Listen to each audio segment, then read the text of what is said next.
Lucky, तुम मुझे छोड़कर चले जाओगे? मैं कहाँ जाऊंगा, मेरी दुनिया तो यही है। आंटी और अंकल से मजाक करता हूँ, दिन भर यहीं पे पेंटिंग्स बनाता रहता हूँ और इसी में मुझे खुशी मिलती है। तुम्हारा भरोसा नहीं है, तुम कभी भी मुझे छोड़ के जा सकती हो।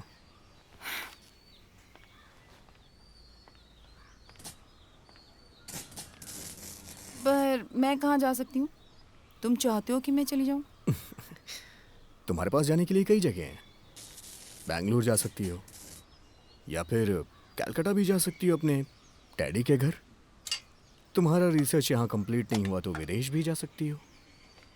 मैं कहाँ जाऊँगा, मेरी दुनिया तो यही है।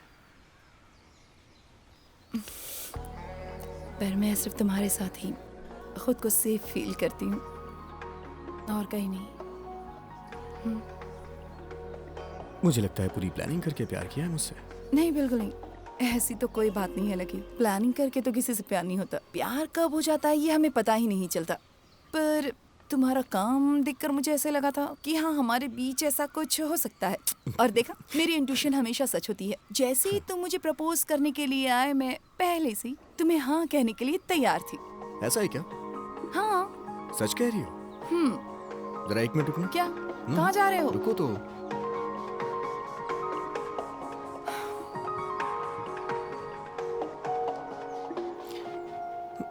ये क्या है? हाँ? ये मेरी माँ का है। वो ये चाहती थी कि मैं इसे हमेशा अपने साथ रखूं, क्योंकि ये लकी है।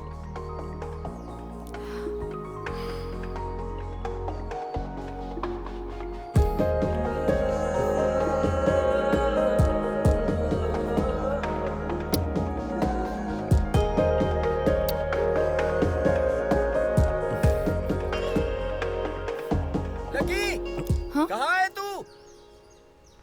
बाहर आना। हाँ, क्या हुआ मास्टर? हाँ। हाँ? अरे बेटा, एक कॉफी हो जाए? हाँ।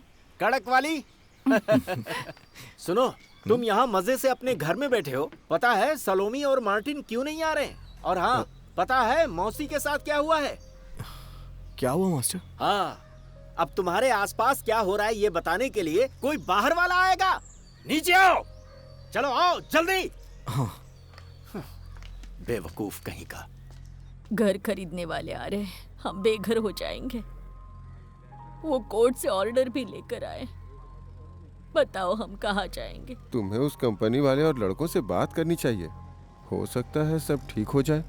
पहले तो वो लोग तैयार हो गए थे, पर पता नहीं अब क्या हो गया। पता नहीं अब राजम्मा का क्या होगा। उनका पति चला गया। उन्होंने 10-12 साल उसका इंतजार किया। इस कॉलोनी में घर के अलावा उनका कुछ भी नहीं है। हे भगवान, उनकी रक्षा करना। ये सुनने के बाद उन्होंने हॉस्पिटल आने को कहा था।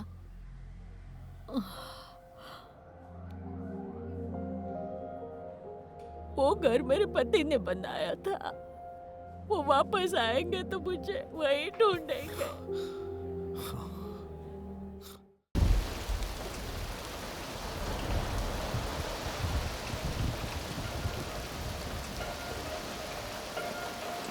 सर, अगर आपकी जांच हो गई है तो हम लाश को पोस्टमार्टम के लिए भेज दें?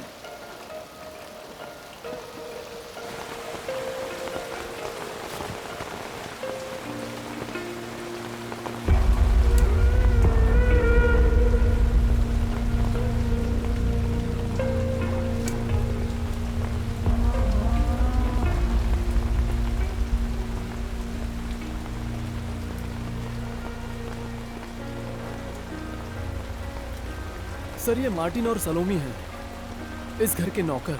इन्होंने पहले देखा सर। आप दोनों कुछ देर के लिए बाहर आ जाइए। सर, आपने कहा था आज आप लीव पर हैं? मैं लीव पर था, लेकिन जयराम सर ने मुझसे कहा कि मैं खुद ही एक बार वहाँ पे जाके देख लूँ। अच्छा, वैसे ये आदमी बहुत ही बड़ा फेमस आर्टिस्ट था ना? कुछ जानते हो इसके बारे में?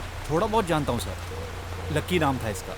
आज से करीब 2 महीने पहले इसका और इसके दोस्तों का एक कंपनी से झगड़ा हुआ था। दोनों पार्टी के लोगों को उस झगड़े में काफ़ी चोट आई थी। और झगड़े में तो सर ऐसा होता ही है। उन्होंने रिपोर्ट फाइल की थी। अच्छा। और उसके बाद पुलिस से कुछ लोग वहाँ गए थे। मेरी भी ड्यूटी वहीं पर थी। आप लोग यहाँ पर कब से रह रहे हो? सर हम यहाँ 5 साल से काम कर रहे हैं। लकी की माँ के मौत के बाद से हम लोग यहीं पे हैं। सुबह क्या हुआ था बताओ? जब हम आए तब दरवाजा खुला था। जब मैं कॉफी लेकर आई तो सर अपने रूम में नहीं थे। फिर मैं उन्हें इस हाल में देखकर रोने लगी। ये जाकर डॉक्टर को लेकर आए। हाँ सर, डॉक्टर ने चेक करके बताया कि लकी अब नहीं रहा। जब मैं आया तब डॉक्टर यही था। हमने स्टेटमेंट ले ली है। हमें समझ नहीं आ रहा है। ये बात हजम नहीं हो रही है। हमने कभी ऐसा सोचा नहीं था। इसका मतलब तुम यहाँ रहते नहीं हो? नहीं सर, हम पास की बस्ती में रहते हैं, यहाँ से 2-3 किलोमीटर दूर। हम कुछ सामान लेने निकल गए थे और वैसे भी सर अकेले ही रहते थे। वैसे आप दोनों यहाँ किस वक्त आते हो? हम यहाँ सुबह 6 बजे आते हैं। तब लकी एक्सरसाइज और साइकिल चलाने के लिए जाते थे। वो कभी कभी रात में घर नहीं आते थे, बाहर ही सो जाते थे। पूरा घर बिखरा रहता था और दरवाजा भी खुला रहता था।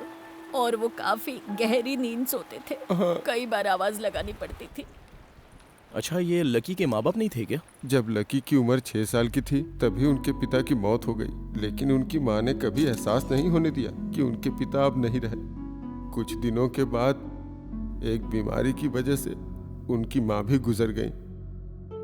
लकी पर इसका गहरा असर हुआ। इस सदमे से बाहर आने में उन्हें काफी वक्त लगा। इसीलिए उनके मास्टर शिवा ने उन्हें काम पर लगा दिया। वो लकी को पेंटिंग सिखाते थे। तेरे बिना तेरे बिना तेरे बिना तेरे बिना तेरे बिना हम और इसी पेंटिंग की वजह से शिवा सर और मोहल्ले के कुछ लड़कों के बीच लकी की अच्छी जान पहचान हो गई। श्री साई नाम की एक कंपनी से इन सभी लड़कों का झगड़ा चल रहा था। उस वक्त बहुत बड़ा झगड़ा हुआ था जब इन लड़कों ने उस कंपनी की दीवार पर पेंटिंग बनाकर कुछ लिख दिया था सर। उनके अलावा हम लकी के किसी दुश्मन को नहीं जानते। उसके बाद 3 महीने के लिए एक लड़की उनके साथ रहने के लिए आई। उस लड़की का नाम निहारिका था। वो दोनों साथ में बहुत खुश रहते थे, हमेशा हंसते रहते।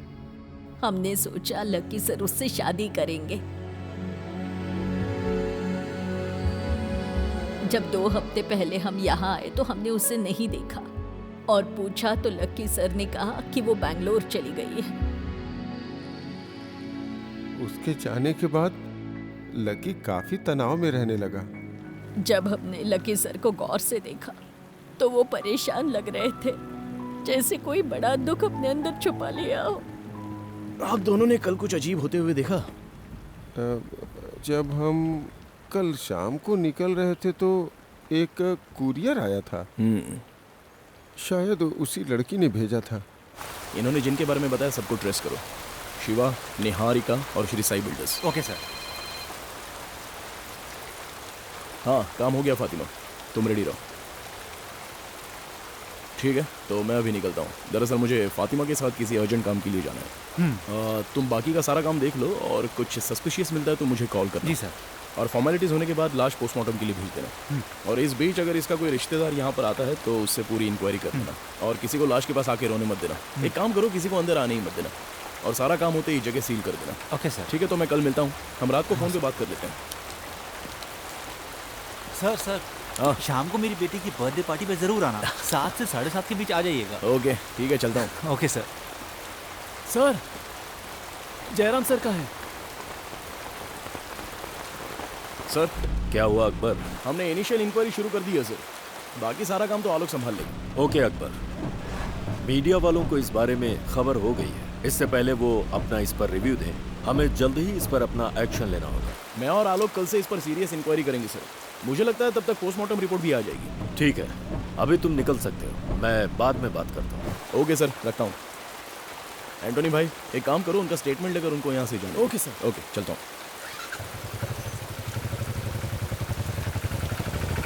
सोच समझ कर ये डिसीजन ले रहे हो ना, क्योंकि डिवोर्स लेते वक्त तुम दोनों से पहला सवाल यही पूछा जाएगा। अगर कुछ चांस है तो हम आपस में बात करके सेटल कर लेंगे, पर तुम्हारे साथ तो ऐसी कोई बात है नहीं। एक बार फिर से सोच लो।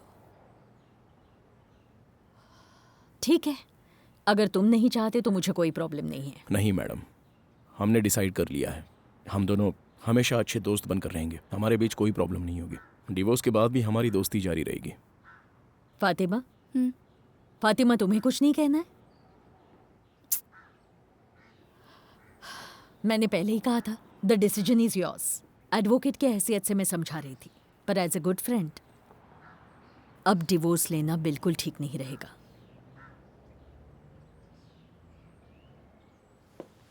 ठीक है, आप केस फाइल कीजिए।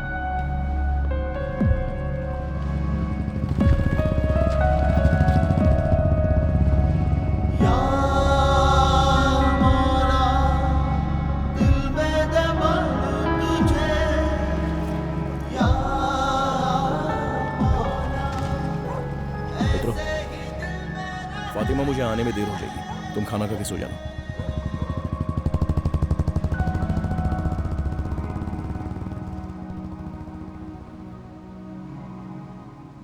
आइए आइए भाई साहब। हैप्पी बर्थडे बेटा। Thank you. भाई साहब, थैंक यू। हाय। और कैसे हैं?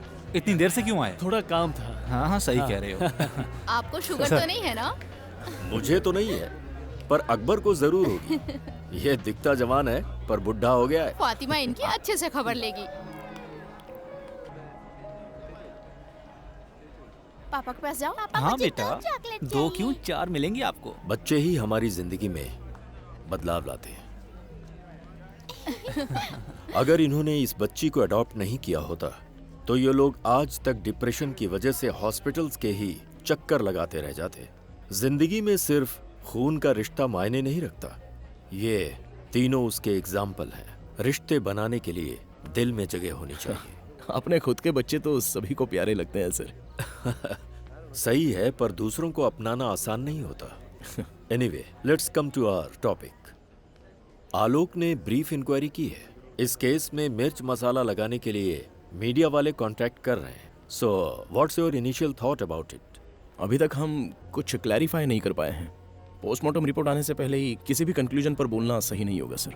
मैंने भी उन लोगों से यही कहा। मैं यहाँ आ रहा था तो मेरी बेटी ने लकी के बारे में बताया। वो उसके एग्जीबिशन में वॉलंटियर थी। एग्जीबिशन में लकी ने कमाल का इंस्टॉलेशन किया था, लेकिन मुझे वहां पर शहर का कोई भी ऐसा शख्स नहीं दिखा जो थोड़ा बहुत नामचीन हो। लगता है उसकी लाइफस्टाइल कुछ अलग थी। जी हाँ सर, जब वहां पर नौकरों से पूछा तो उन्होंने भी यही कहा। सबसे पहले ये खबर जिससे मिली और जिसने मुझे इन्फॉर्म किया वो मनोज है। कुछ दिन पहले लकी से मैं एक शादी के फंक्शन में मिला था। वहाँ उसके साथ एक लड़की भी थी। मुझे उनके रिलेशनशिप के बारे में कुछ नहीं पता नहीं किस कारण उसने जेपी सर से झगड़ा किया। मुझे बस यही पता है, जेपी मतलब जयप्रकाश, टाइम्स मैगजीन में आर्टिकल्स लिखते हैं। हाँ, वो काफ़ी फेमस राइटर है। उस दिन लकी ने उनसे झगड़ा किया और उनके ऊपर काफ़ी सारे आरोप भी लगाए। उसके बाद वो लड़की लकी को ज़बरदस्ती वहाँ से लेके चली गई। मुझे लगता है जेपी सर का कोई ना कोई कनेक्शन होगा। मुझे नहीं लगता कि इसकी वजह कोई रिवेंज है। अगर उसके नौकरों की माना जाए तो वो हमेशा अपनी दुनिया में ही बिजी रहता है। ये घटना बहुत ही अजीब परिस्थिति में हुई है। ऑटोप्सी रिपोर्ट आने के बाद ही पता चलेगा।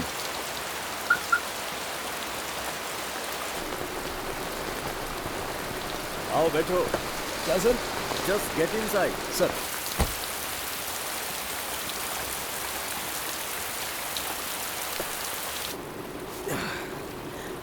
देखो, ये परिवार का मामला है। अकबर, कुछ रिश्तों को इतनी आसानी से नहीं तोड़ना चाहिए, तालमेल बिठाना चाहिए। अभी 7-8 महीने पहले ही तुमने फातिमा से निकाह किया था। मैं वजह जानता हूं। उसका नाम क्या है? जैनेट। जेनेट को ना भुला पाना ही तुम्हारी प्रॉब्लम है। सर, मैंने अभी जो भी फैसला किया है सोच समझ कर किया है।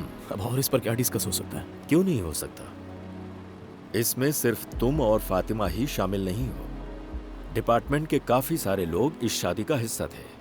तुम ये कैसे भूल सकते हो? ऐसा नहीं है कि मुझे याद नहीं है सर, ये निकाह ही सबसे बड़ी गलती थी। ये सिर्फ फातिमा की या मैडम की या मेरी बात नहीं है। खुद को इस रिश्ते में बांध कर रखना ही मेरी बहुत बड़ी गलती थी। अब आप ही बताइए सर कि सही क्या है और गलत क्या है। ठीक है, जैसी तुम्हारी मर्जी। ऐसा कोई नहीं है जिससे गलती ना हुई हो। बहुत से महान लोगों ने गलतियां की हैं, पर जिंदगी चलती रहनी चाहिए। सर टू बी ऑनेस्ट, सिर्फ जैनेट को भूल जाना ही सॉल्यूशन नहीं है। मैं अभी भी ये बात समझ नहीं पा रहा हूँ कि मैं जैनेट से अलग क्यों हुआ। ये सब सोच के बहुत दर्द होता है। जब आप लोगों ने इतना समझाया तो मुझे ऐसा लगा कि फातिमा इस सब के लिए मान जाएगी। फातिमा मेरी प्रॉब्लम का सॉल्यूशन नहीं थी, बल्कि वो तो सबसे बड़ी प्रॉब्लम थी sir. I need to set her free. She deserves a better life. शायद हम अच्छे कपल्स नहीं बन सके, लेकिन अच्छे दोस्त तो बनकर रह सकते हैं ना सर। My foot. अच्छी दोस्त प्यार के आगे ज्यादा दिनों तक नहीं टिकती है। सुनो, जब तुम मेरी उम्र के होगे ना, तब भले ही ये जवानी का जोश ना हो, पर तुम्हें एक दोस्त की जरूरत पड़ेगी जो तुम्हारे सुख दुख शेयर करे। इसीलिए Fatima is your best choice. Got it? वक्त के साथ तुम जेनेट को भूल जाओगे। इस बारे में ध्यान से सोचना। Good night sir.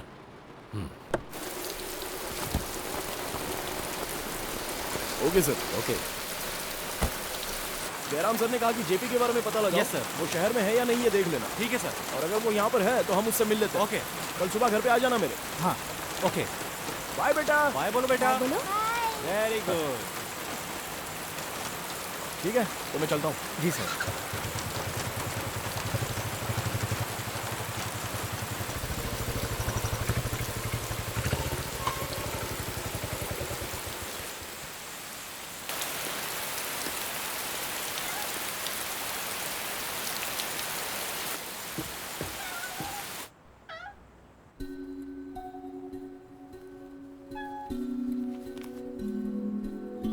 नजरों ने तेरी मेरे दिल को छुआ, चुपके चुपके से अकबर।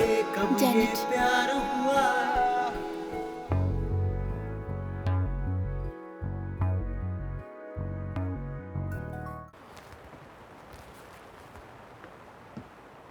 लकी इतना फेमस आर्टिस्ट था। हाँ, ये सुनकर मुझे आश्चर्य हो रहा है सर। बुरा हुआ। सर जेपी ने आज 3 बजे के बाद हमें मिलने के लिए कहा है। एक बार वापस लकी के घर चलते हैं। ओके। एंटोनी भाई, हाँ। आप सुदेश को फोन करो और उससे चाबी और फाइल वहीं पर मंगवा। हाँ। और उससे ऑटोप्सी रिपोर्ट के बारे में पूछकर मुझे बता। जी। एंटोनी भाई, सर। पोस्टमार्टम रिपोर्ट का क्या हुआ? सर अभी तक आई नहीं है। दोपहर तक सूरज लेकर आ जाएगा सर। सर यहाँ 4 लोगों के फिंगरप्रिंट्स मिले हैं और इनमें से 3 मैच हो गए हैं। लकी, मार्टिन और सलोमी। और ये चौथा एक औरत का है। बेशक ये निहारिका के ही होने के चांसेस हैं। कंफर्म करके बता देना। Okay sir. जरा ये कैब पकड़ना तो।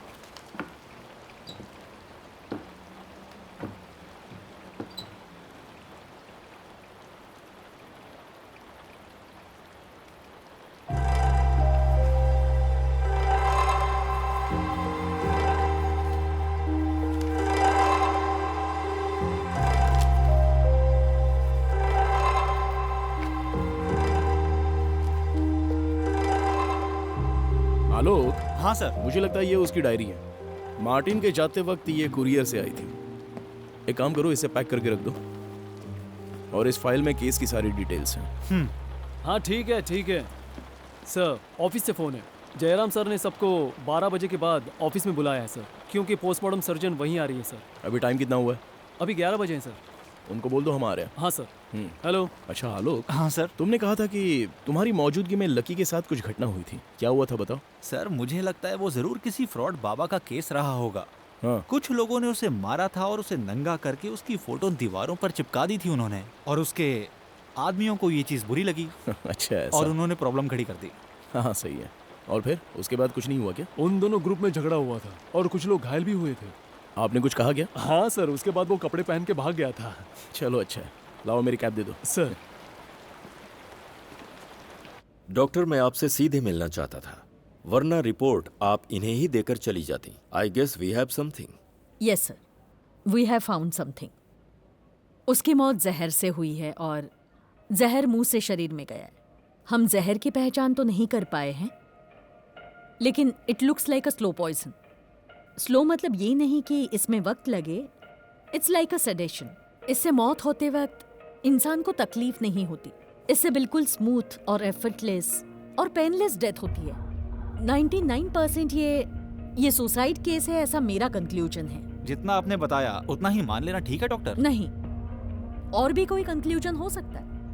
Lucky was in his last days. उसकी जिंदगी में सिर्फ 2 या 3 महीने ही बचे थे। उसके दिमाग में ओवर मैच्योर्ड मैलिग्नेंसी थी sir. Are you by any chance suspecting brain cancer? Yes, मुझे जो समझ में आया उसके जीने के चांसेस बस कुछ ही हफ्ते थे। जल्द ही उसकी नेचुरल और दर्दनाक मौत होने वाली थी।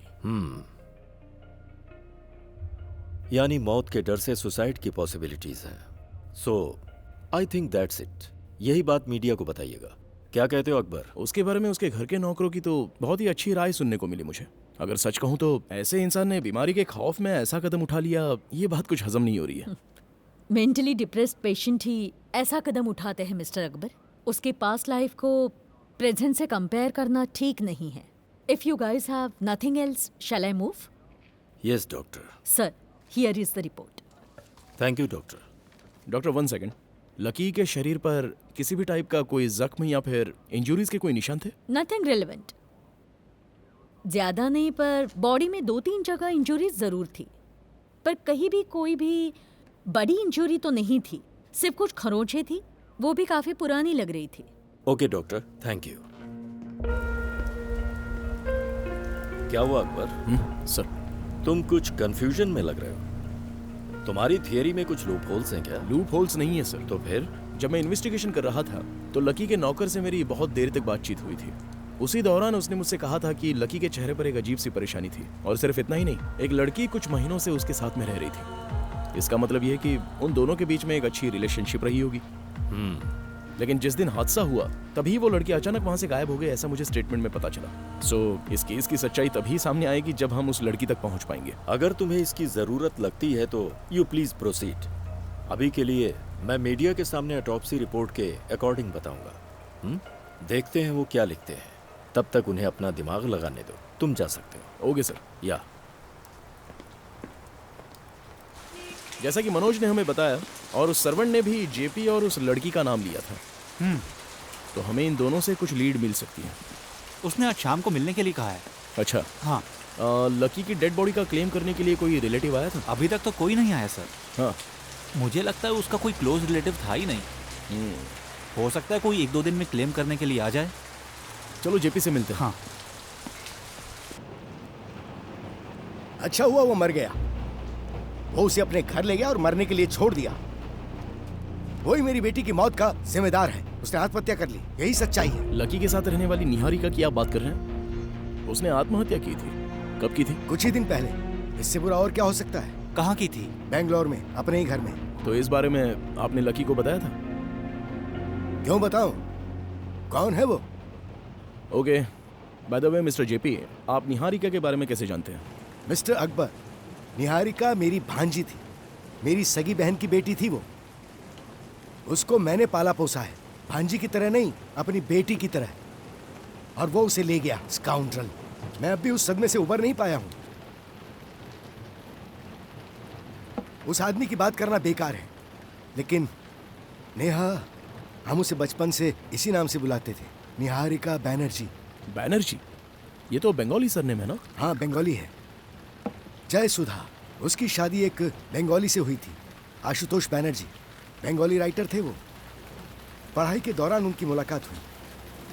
जब निहारिका 3 साल की थी, ही passed away. It was an accident.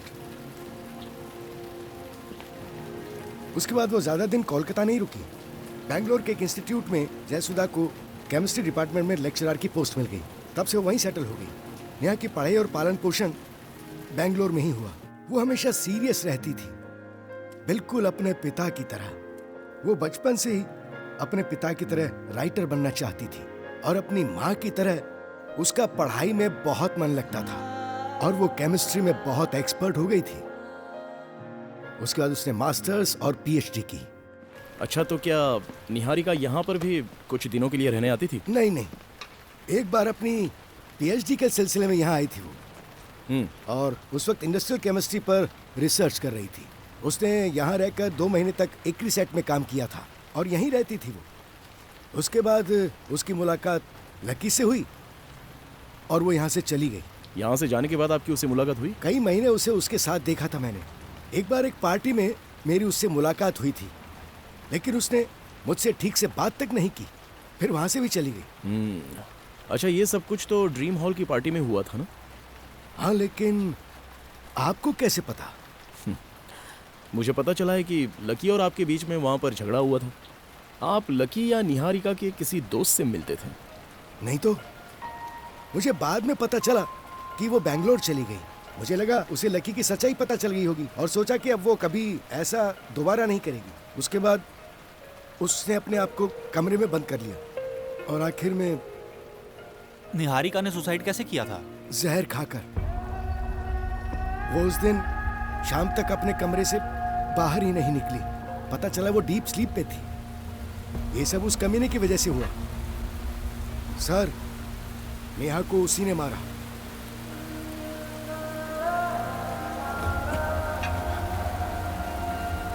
Relax JP, I am sorry for your loss. ये सब कुछ तो एक बुरे सपने जैसा था, पर हमें सच्चाई को मानना ही पड़ेगा। चलो ठीक है, 2 हफ्ते बाद हम फिर से मिलेंगे, क्योंकि इस केस को सॉल्व करने में हमें आपकी मदद की बहुत ज़रूरत पड़ेगी। Okay? Sorry for. It's all right, चलो। Thank you.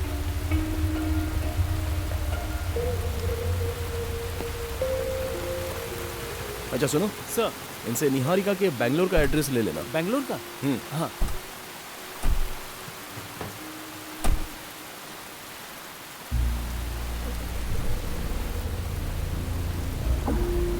मुझे लगता है हमें इस पर नजर रखनी चाहिए। बैंगलोर में तुम्हारा कुछ कनेक्शन है क्या? है सर। इस एड्रेस से बैंगलोर के पास के पुलिस स्टेशन को लोकेट करो। उनसे निहारिका की मौत के बारे में पता लगाओ। देखते हैं वो लोग इस मौत के बारे में क्या बताते हैं। Okay sir.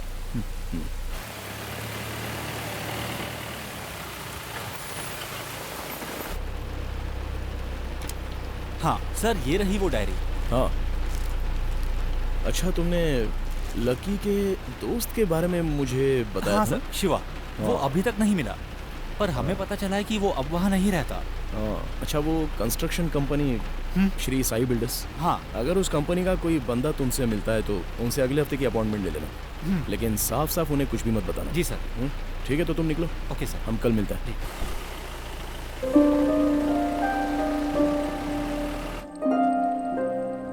लगता है सर आ गए मैडम।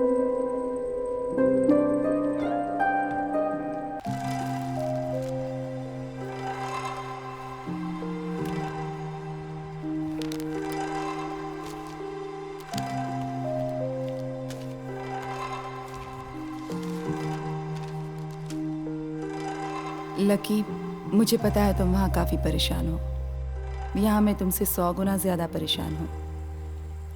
तुमने मुझे अपने साथ नहीं रखा और मुझे यहाँ भेज दिया।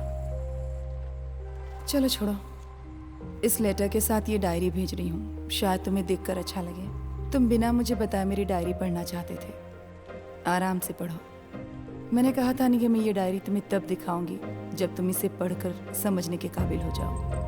हमारी मुलाकात एक झगड़े से हुई थी, तभी से मुझ में फीलिंग्स जाग उठी थी, पर मुझे नहीं लगा था कि ये सब ऐसे ख़त्म हो जाएगा। इसलिए ये लेटर भेज रही हूँ। इसमें छोटे मोटे झगड़े, प्यारी यादें और हमारे बीच जो कुछ भी हुआ सब है।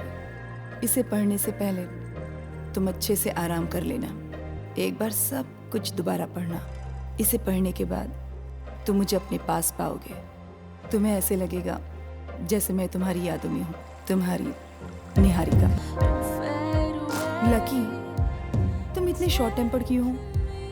तुम एक आर्टिस्ट हो, तुम चीजों को शांति से सॉल्व कर सकते हो। गुस्सा क्यों करते हो? मुझे पता है तुम्हारा गुस्सा छूटा है, इसलिए ये ज्यादा वक्त नहीं रहता। मुझे लगता है हमारी फ्रेंडशिप काफी लंबी चलेगी। नेहा उधर देख।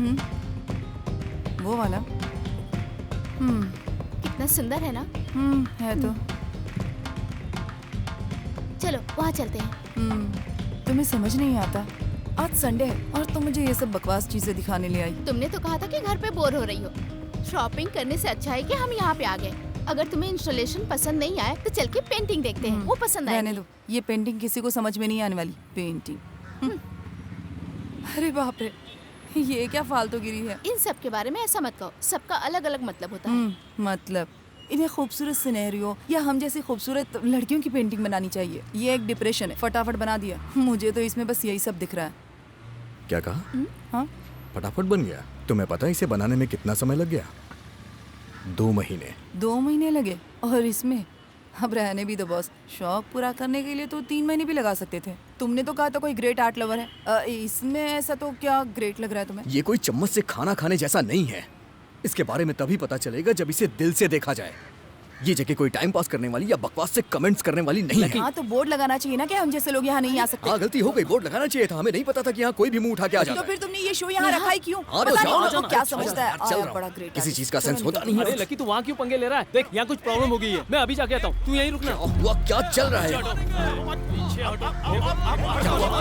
हुआ? क्या परेशानी? बात तो सुनो। तुम यहाँ पे आओ, मेरे साथ आओ। चलो पीछे आओ, मैं हूं ना संभालने के लिए। तुम जरा भी चिंता मत करो, शांत खड़े रहो। तुम प्लीज पीछे हो जाओ और शांत रहो प्लीज। नेहा इधर आओ। क्या है? तुमने उसे बकवास कहा था ना, यहाँ के देखो उसे कैसा लग रहा है।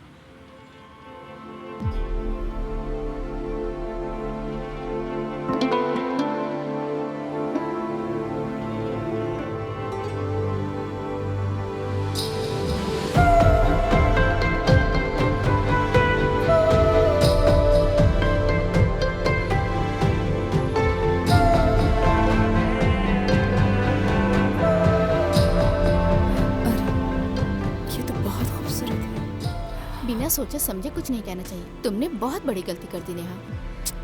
मीना, तुमने देखा ना वो कितना घमंडी और गुस्से वाला है। उससे अपने टैलेंट पे ना कुछ ज्यादा ही घमंड है। अच्छा, तुम हार्ड वर्क करके रिसर्च मटेरियल तैयार करो और अपने प्रोफेसर को दिखाओ और वो कह दें कि ये सब बकवास है, तो तुम्हें कैसा लगेगा? सच बताना। ऐसा लगेगा जैसे मुझे मार डाला। सही कहा, उसे भी ऐसा ही लगा होगा। सॉरी बोलना होगा ना? हाँ, बोलना तो चाहिए, पर इस बार तुम उसके पास गई ना तो तुम्हें थप्पड़ मारेगा, तो मत जाना। समझ गई ना? हेलो, ए नेहा, हमें निकलना है, मेरी ट्रेन छूट जाएगी। सुनो, हम ना अगले हफ्ते मिलते हैं। अगर मैं उसे सॉरी नहीं बोलूँगी ना तो मुझे चैन नहीं मिलेगा। हम अगले हफ्ते मिलते हैं। ओके बाय, पक्का बाय बाय। हमें उन्हें इतनी आसानी से नहीं छोड़ना चाहिए था। तुम लोगों ने मुझे सपोर्ट क्यों नहीं किया? तुम कभी भी कुछ बात करते हैं। ऐसा करके क्या फायदा? अरे लकी, अच्छा ठीक है, मैं निकलता हूँ। अरे हटना यार। Excuse me. सुनो, क्या चाहिए तुम्हें अभी?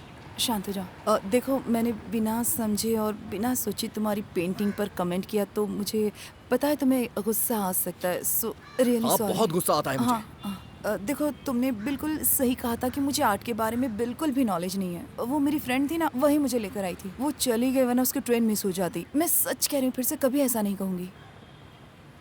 पक्का? हाँ तुम दोबारा आर्ट एग्जीबिशन में नहीं जाओगी? हाँ और अगर गई भी तो फालतू के कमेंट्स नहीं करोगी। हाँ अगर तुम इसके लिए तैयार हो तो मैं कॉफी के लिए तैयार हूँ। हाँ ओके। मेरा नाम निहारिका है। क्लोज फ्रेंड्स मुझे नेहा कहते हैं। मैं यहाँ यूनिवर्सिटी में रिसर्च के काम से आई हूँ। लकी, जितने भी करीबी हैं सब मुझे इसी नाम से बुलाते हैं।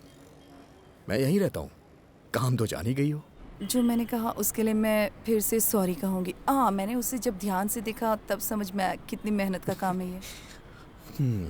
चलो माफ किया, उसमें कोई गलती ही नहीं थी। हम सब एक जैसे होते हैं, जो पसंद नहीं आता उसकी बुराई करते हैं। पीठ पीछे बुराई करना हमारी आदत हो गई है। देखो, मुझे लगता है कि तुम एक आर्टिस्ट हो, तुम्हें इस तरह की बातें सुनने के लिए आदत होनी चाहिए। I mean, लोग क्रिटिसाइज तो करेंगे ही ना, मतलब सबको ये अच्छा नहीं लगता। हे, ये बातें मेरे लेवल की नहीं है। मैं बिल्कुल साधारण हूँ, लोकल। पहले जैसा तुमने कहा मैं वैसा ही हूँ, इसलिए मुझे गुस्सा जल्दी आता है। बहुत से लोग मेरे जैसे हैं, उनका गुस्सा जल्दी शांत नहीं होता है, पर मेरा हो जाता है। और यही उनमें और मुझ में डिफरेंस है कि मुझे गुस्सा ज्यादा आता है। इसलिए मैं तुमसे माफी मांगता हूँ। ज्यादा नहीं, बहुत ज्यादा गुस्सा आता है। अच्छा, यहाँ से मुझे सिटी में जाने के लिए ऑटो या बस तो मिल जाएगी ना? ओह, तो तुम इस शहर की नहीं हो? हाँ, तो ये बताओ तुम्हें अपना स्टॉप पता है या नहीं? चलो कोई बात नहीं, वैसे मैं अभी फ्री हूँ, इस बार मैं तुम्हें ड्रॉप कर दूंगा। ओके। जहाँ जाना है वहाँ का एड्रेस तो है ना? हाँ, एड्रेस बैग में है। चलो फिर चलते हैं। अच्छा, तुम यहाँ पहले कभी आई हो?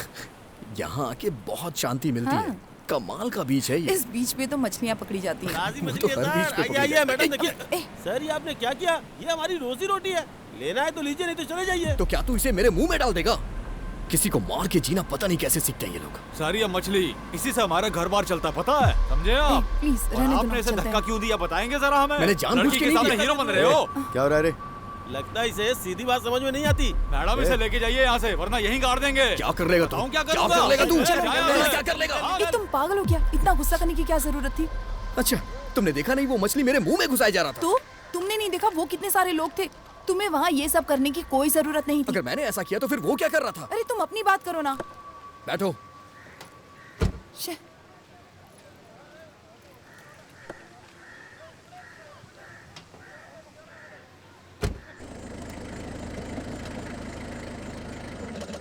ये तो मिस्टर जेपी का घर है। हाँ। निहारिका, मैंने तुमसे कहा था ना, मैं दरअसल अपने गुस्से पे कंट्रोल नहीं कर पाता।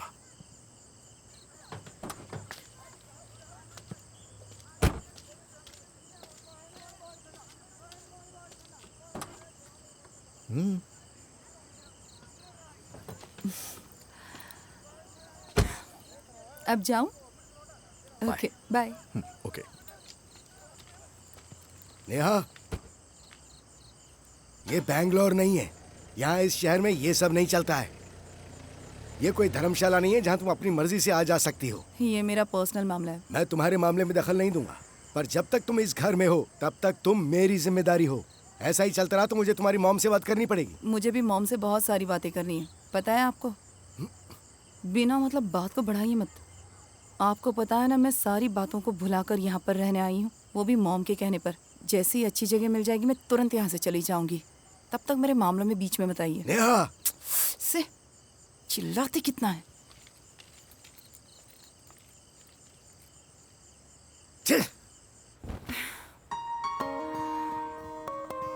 सच सच बताना लकी, तुम्हारे कितने और रूप थे। जब मैं पहली बार तुमसे मिली तुम कितने गुस्सैल इंसान थे, और बाद में बिल्कुल सीरियस हो गए, और अब तो पूरी कहानी ही बदल चुकी है। कोई बात नहीं, चाहे कोई भी रूप हो, तुम अच्छे हो। उस रात मुझे लगा झगड़ा करने और खिंचाई करने के लिए हम अच्छे दोस्त बन सकते हैं, पर अब मुझे लगता है तुम पूरी जिंदगी मेरे साथ रहकर मुझे सही रास्ता दिखाओ। तो क्या कहते हो, मेरा साथ दोगे ना? एक बात कहूं, तुम चाहे कितनी भी कोशिश कर लो, मैं आसानी से नहीं मानूंगी। हाँ, ये जगह भी एक छोटा सा एग्जीबिशन लगती है। अब मैं अंदर आ जाऊं या तुम मुझे ऐसे ही घूरते रहोगे? तुम यहाँ आराम से आ सकती हो, बस यहाँ की चीजों पे कमेंट्स मत करना। यहाँ का एड्रेस किसने दिया तुम्हें? दरअसल मुझे एक पेंटिंग चाहिए थी। उस दिन वो मेरी फ्रेंड थी ना, वो मुझे सारा दिन डांटती रही और झगड़ा करती रही, इसलिए मैं यहाँ आई हूँ। हाँ। अभी उसका बर्थडे आ रहा है, तो मैंने सोचा कि उसे गिफ्ट में एक अच्छी सी पेंटिंग दी जाए। काफी लोगों से पूछा तो यहाँ का एड्रेस मिला, और यहाँ आकर पता चला तुम तो इंटरनेशनल आर्टिस्ट हो। पहले सोचा वापस लौट जाती हूँ, फिर लगा एक ऑटोग्राफ तो ले ही सकती हूँ। अच्छी बात है। वैसे गलती हो जाने के बाद उसे सुधारा नहीं जा सकता है। समझ में आई बात तुम्हारे? ओके। यहाँ आने में तुमने बड़ा रिस्क ले लिया है। हाँ। लड़कियों की नजर में एक आर्टिस्ट की इमेज बहुत खराब होती है, खास करके अगर वो लड़की स्मार्ट हो, खूबसूरत हो और अकेली हो तो खतरा ज्यादा बढ़ जाता है। तुम्हारे बारे में सब कुछ जानकर ही तो मैं यहाँ आई हूँ। उस रात तुमने मुझे ड्रॉप किया था ना, उसके बाद मेरे मामा लगातार तुम्हारी बुराई कर रहे हैं। कम से कम 10 लेक्चर सुना दिए होंगे। कौन? जेपी? उन्हें तो सब अच्छा कहते हैं। शायद। यहाँ पर तो सभी कहते हैं कि वो बहुत ही शानदार राइटर हैं। उनकी राइटिंग में जादू है, वो दूसरों से बिल्कुल अलग लिखते हैं। हे, वही रुक जाओ। क्या हुआ? अरे रुको तो सही। क्या एक मिनट, क्या बात है? अभी तो मैंने शुरुआत की है यार। ओके। यहीं रुकना, यहीं खड़ी रहना, बस ऐसे ही। हाँ,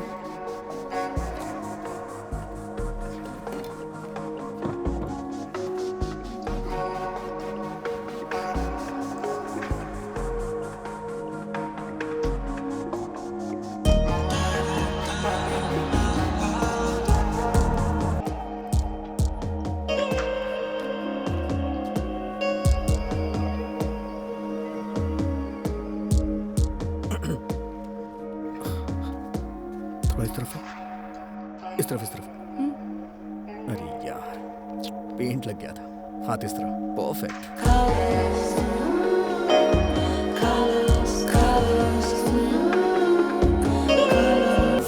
लकी अब बहुत हो चुका। हाँ, बस हो ही गया है। मैं एक जगह खड़ी नहीं रह हो गया सकती। है, फाइनल टच दे रहा हूँ। अरे नहीं, ये आंखों में आंसू क्यों बनाए? तुम रो नहीं रही थी क्या? नहीं तो मैं कहाँ रो रही थी, मैं तो हंस रही थी ना। तुम सिर्फ मेरे सामने हंसने का दिखावा कर रही थी, मैं अच्छी तरह से जानता हूँ। ये तुम क्या कह रहे हो लकी? ये आर्ट कोई बच्चों की ड्राइंग नहीं है जो देखा और रंग भर दिया। मैं देखता नहीं बल्कि इमेजिन करता हूँ कि उसके पीछे क्या है। तुम्हारे चेहरे पे स्माइल के साथ साथ आंसुओं को भी देख लिया। तुम कुछ तो सोच के परेशान हो और वो परेशानी दिखाना नहीं चाहती। कोई परेशान होता है तो चेहरे का रंग बदल जाता है, और वही तुम्हारे साथ भी हो रहा है। जैसे अभी तुम्हारे चेहरे का रंग गुलाबी हो गया है और फिर बाद में लाल हो जाएगा, जबकि इसका असर तुम्हारी आंखों पे बिल्कुल भी नहीं पड़ रहा। तुम्हारा चेहरा कुछ और कह रहा है, लेकिन पता नहीं क्यों मुझे ऐसा लग रहा है कि तुम्हारी आंखें कुछ और कहना चाहती हैं। तुम अपने आंसुओं को गिरने से बचाने की कोशिश कर रही हो, लेकिन एक आर्टिस्ट सब कुछ देख लेता है। इसी को तो एक आर्टिस्ट की इमेजिनेशन कहते हैं। एक आर्टिस्ट से अपनी फीलिंग्स कोई नहीं छुपा सकता है। तो क्या कहती हो तुम? मैंने सही कहा ना? तुम भी तो कुछ ऐसा ही कर रही थी। क्यों अपनी फीलिंग्स मुझसे छुपाने की कोशिश? लेकिन मैंने तुम्हारी आंखों को देख के तुम्हारी फीलिंग्स समझ ली थी। सच कह रहा हूं ना? ये तस्वीर ही तुम्हारी सच्चाई है ना?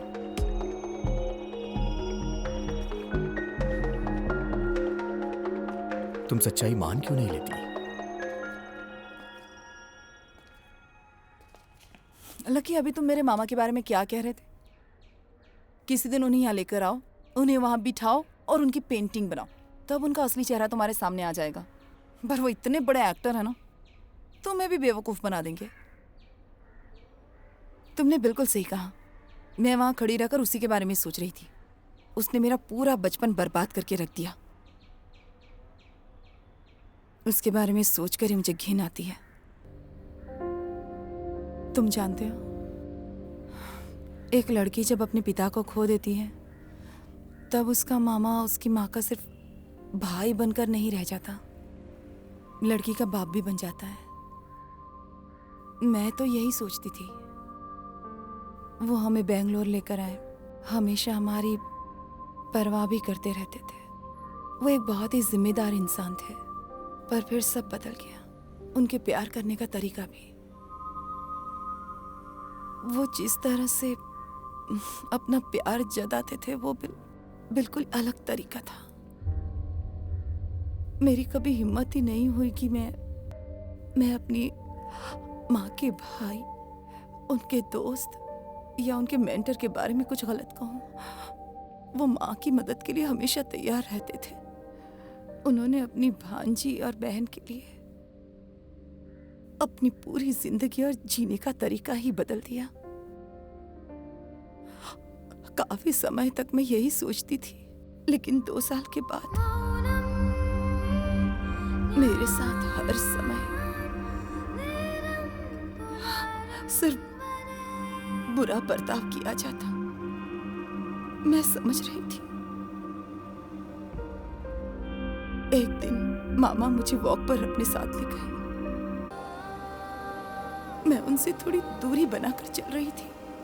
वो मुझे एक शॉर्टकट से ले गए। वो बहुत ही वीरान जगह थी। उससे ज्यादा मैं लाइफ में कभी नहीं चली थी। और उस दिन मुझे अपनी दिल की धड़कनें सुनाई दे रही थी। मुझे कुछ समझ में नहीं आया, पर जिसका मुझे डर था वहां ऐसा कुछ नहीं हुआ। वो अपने घुटनों के बल बैठ गए और जो गलतियां उन्होंने की थी उसकी मुझसे माफी मांगने लगे। उन्होंने मुझसे रिक्वेस्ट की कि मैं इस बारे में अपनी मॉम को ना बताऊं, लकी उस पल में मैं बहुत कंफ्यूज हो गई थी और डिस्टर्ब भी थी। उन्होंने उस दिन मुझसे कुछ भी नहीं कहा। मैं इसके बारे में मॉम को सब बताने वाली थी, पर फिर मैंने सोचा वो मुझे इतनी दूर यहाँ लाए और अपने घुटनों के बल गिरकर मुझसे इस तरह माफी मांग रहे हैं, इसलिए मैंने उनसे किया वादा आज तक कभी नहीं तोड़ा।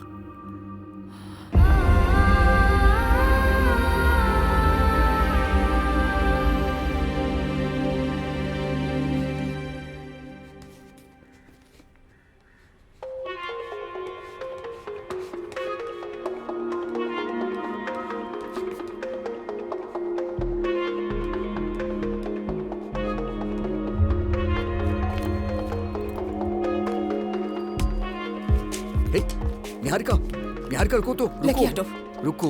मुझे जाना है। तुम चली जाना, लेकिन एक बार मेरे साथ अंदर चलो। मैं वहाँ क्या करूंगी? तुम्हें मेरी फीलिंग्स से कोई मतलब है क्या? मैंने यहाँ आने के लिए कितनी मुसीबतें झेली हैं। तुम नहीं जानते कि मैंने ये सारी बातें सिर्फ और सिर्फ तुमसे ही क्यों शेयर की हैं। मुझे इन सब बारे में नहीं पता है, लेकिन एक बार तुम मेरे साथ अंदर चलो। आओ लकी, छोड़ो मुझे। आओ तो सही। छोड़ो लकी। आओ ना। अरे देखो, तुमने अपने बारे में जो भी बताया उस बारे में मुझे नहीं पता कि मैं क्या कहूँ। तुम तो जानती हो कि मुझे सिर्फ एक ही भाषा आती है, ये। मैंने तुम्हारी हर बात सुनी। उसने तुम्हें इसलिए डराया क्योंकि तुम उससे डरा करती थी, लेकिन अब तुम आजाद हो।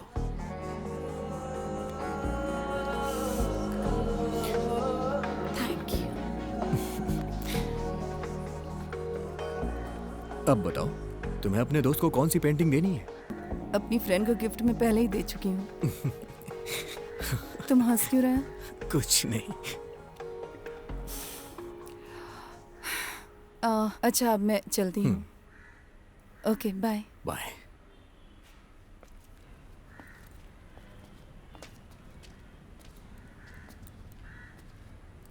सुनो, तुम्हें अब वहां रह के परेशान होने की जरूरत नहीं है। तुम कभी भी अपना बैग लेकर यहाँ आ सकती हो। यहाँ के कमरों में ताले लगे हुए हैं। हाँ, मैं सोचूंगी। अगर तुम्हें अकेले सोने में डर लगे तो मैं साथ सो जाऊंगा। I don't mind. कहाँ ना सोचूंगी।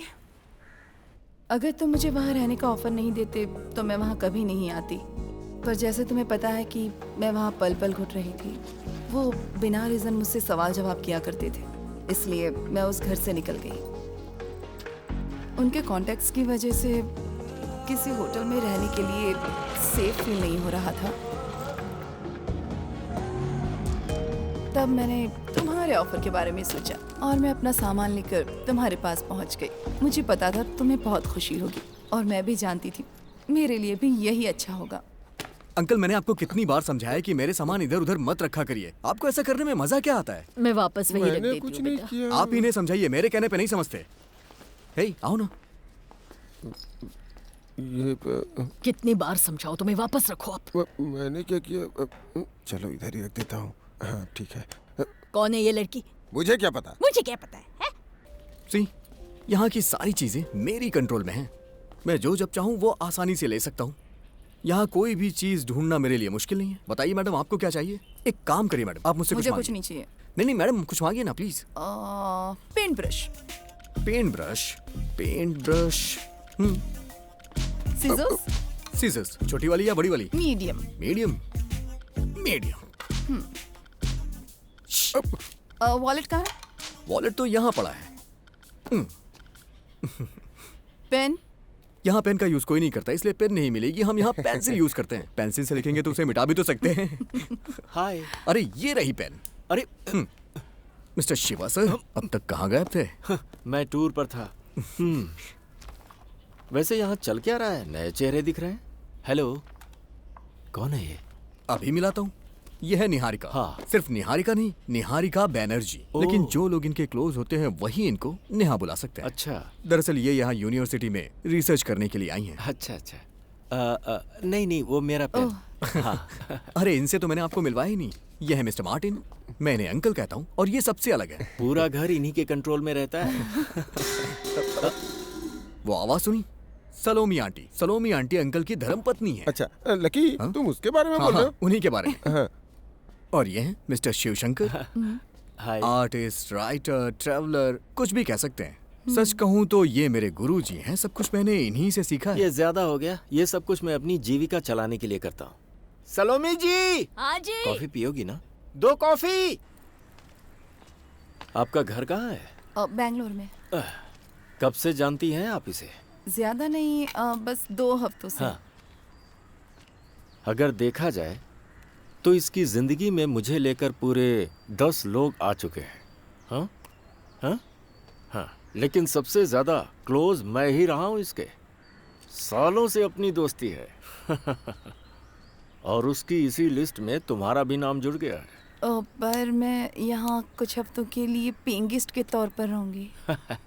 तुम सिर्फ पेइंग गेस्ट ही नहीं, उसकी जिंदगी में और भी कुछ हो। उसने जरूर तुम्हारे बारे में कुछ सोच रखा होगा। मैं उसे बचपन से जानता हूँ। उसे आज तक कभी किसी चीज की कमी नहीं हुई। वो सभी को हंसाने की कोशिश करता रहता है, पर मेंटली थोड़ा कमजोर है। उसे जानना बहुत जरूरी है। वैसे तुम जब तक चाहो यहाँ आराम से रह सकती हो।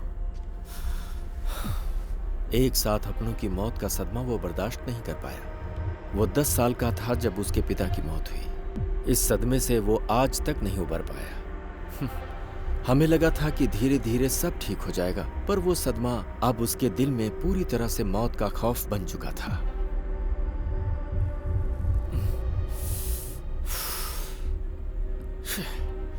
एक चींटी की मौत भी वो बर्दाश्त नहीं कर सकता था। इतना डिस्टर्ब हो गया था। उस वक्त उसे कोई भी देखता तो उसे पागल ही समझता। लेकिन इस बीच उसकी माँ ने उसे बहुत सहारा दिया। यही वो घर है जहां दोनों माँ बेटे रहते थे। धीरे धीरे इसकी हालत सुधरने भी लगी थी, लेकिन फिर अचानक 2 महीने बाद ही उसकी माँ की बीमारी से मौत हो गई। अब वो एक बार फिर से बेसहारा हो चुका था। उसकी माँ की मौत उसकी जिंदगी का दूसरा बड़ा सदमा था। फिर हम उसे साइकोलॉजिस्ट के पास ले गए, काउंसलिंग करवाई और काफी दिनों तक उसकी दवाएं चलती रहीं।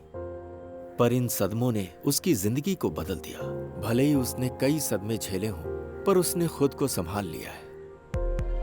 आज वो अपने अतीत को भुलाकर एक बेहतरीन इंटरनेशनल आर्टिस्ट बन चुका है। आप लोग अपने डिस्कशन को 5 मिनट के लिए रोक दीजिए, क्योंकि मैं कॉफी ला रहा हूँ। कॉफी पीने के बाद आप लोग कंटिन्यू करिएगा। लीजिए कॉफी पीजिए।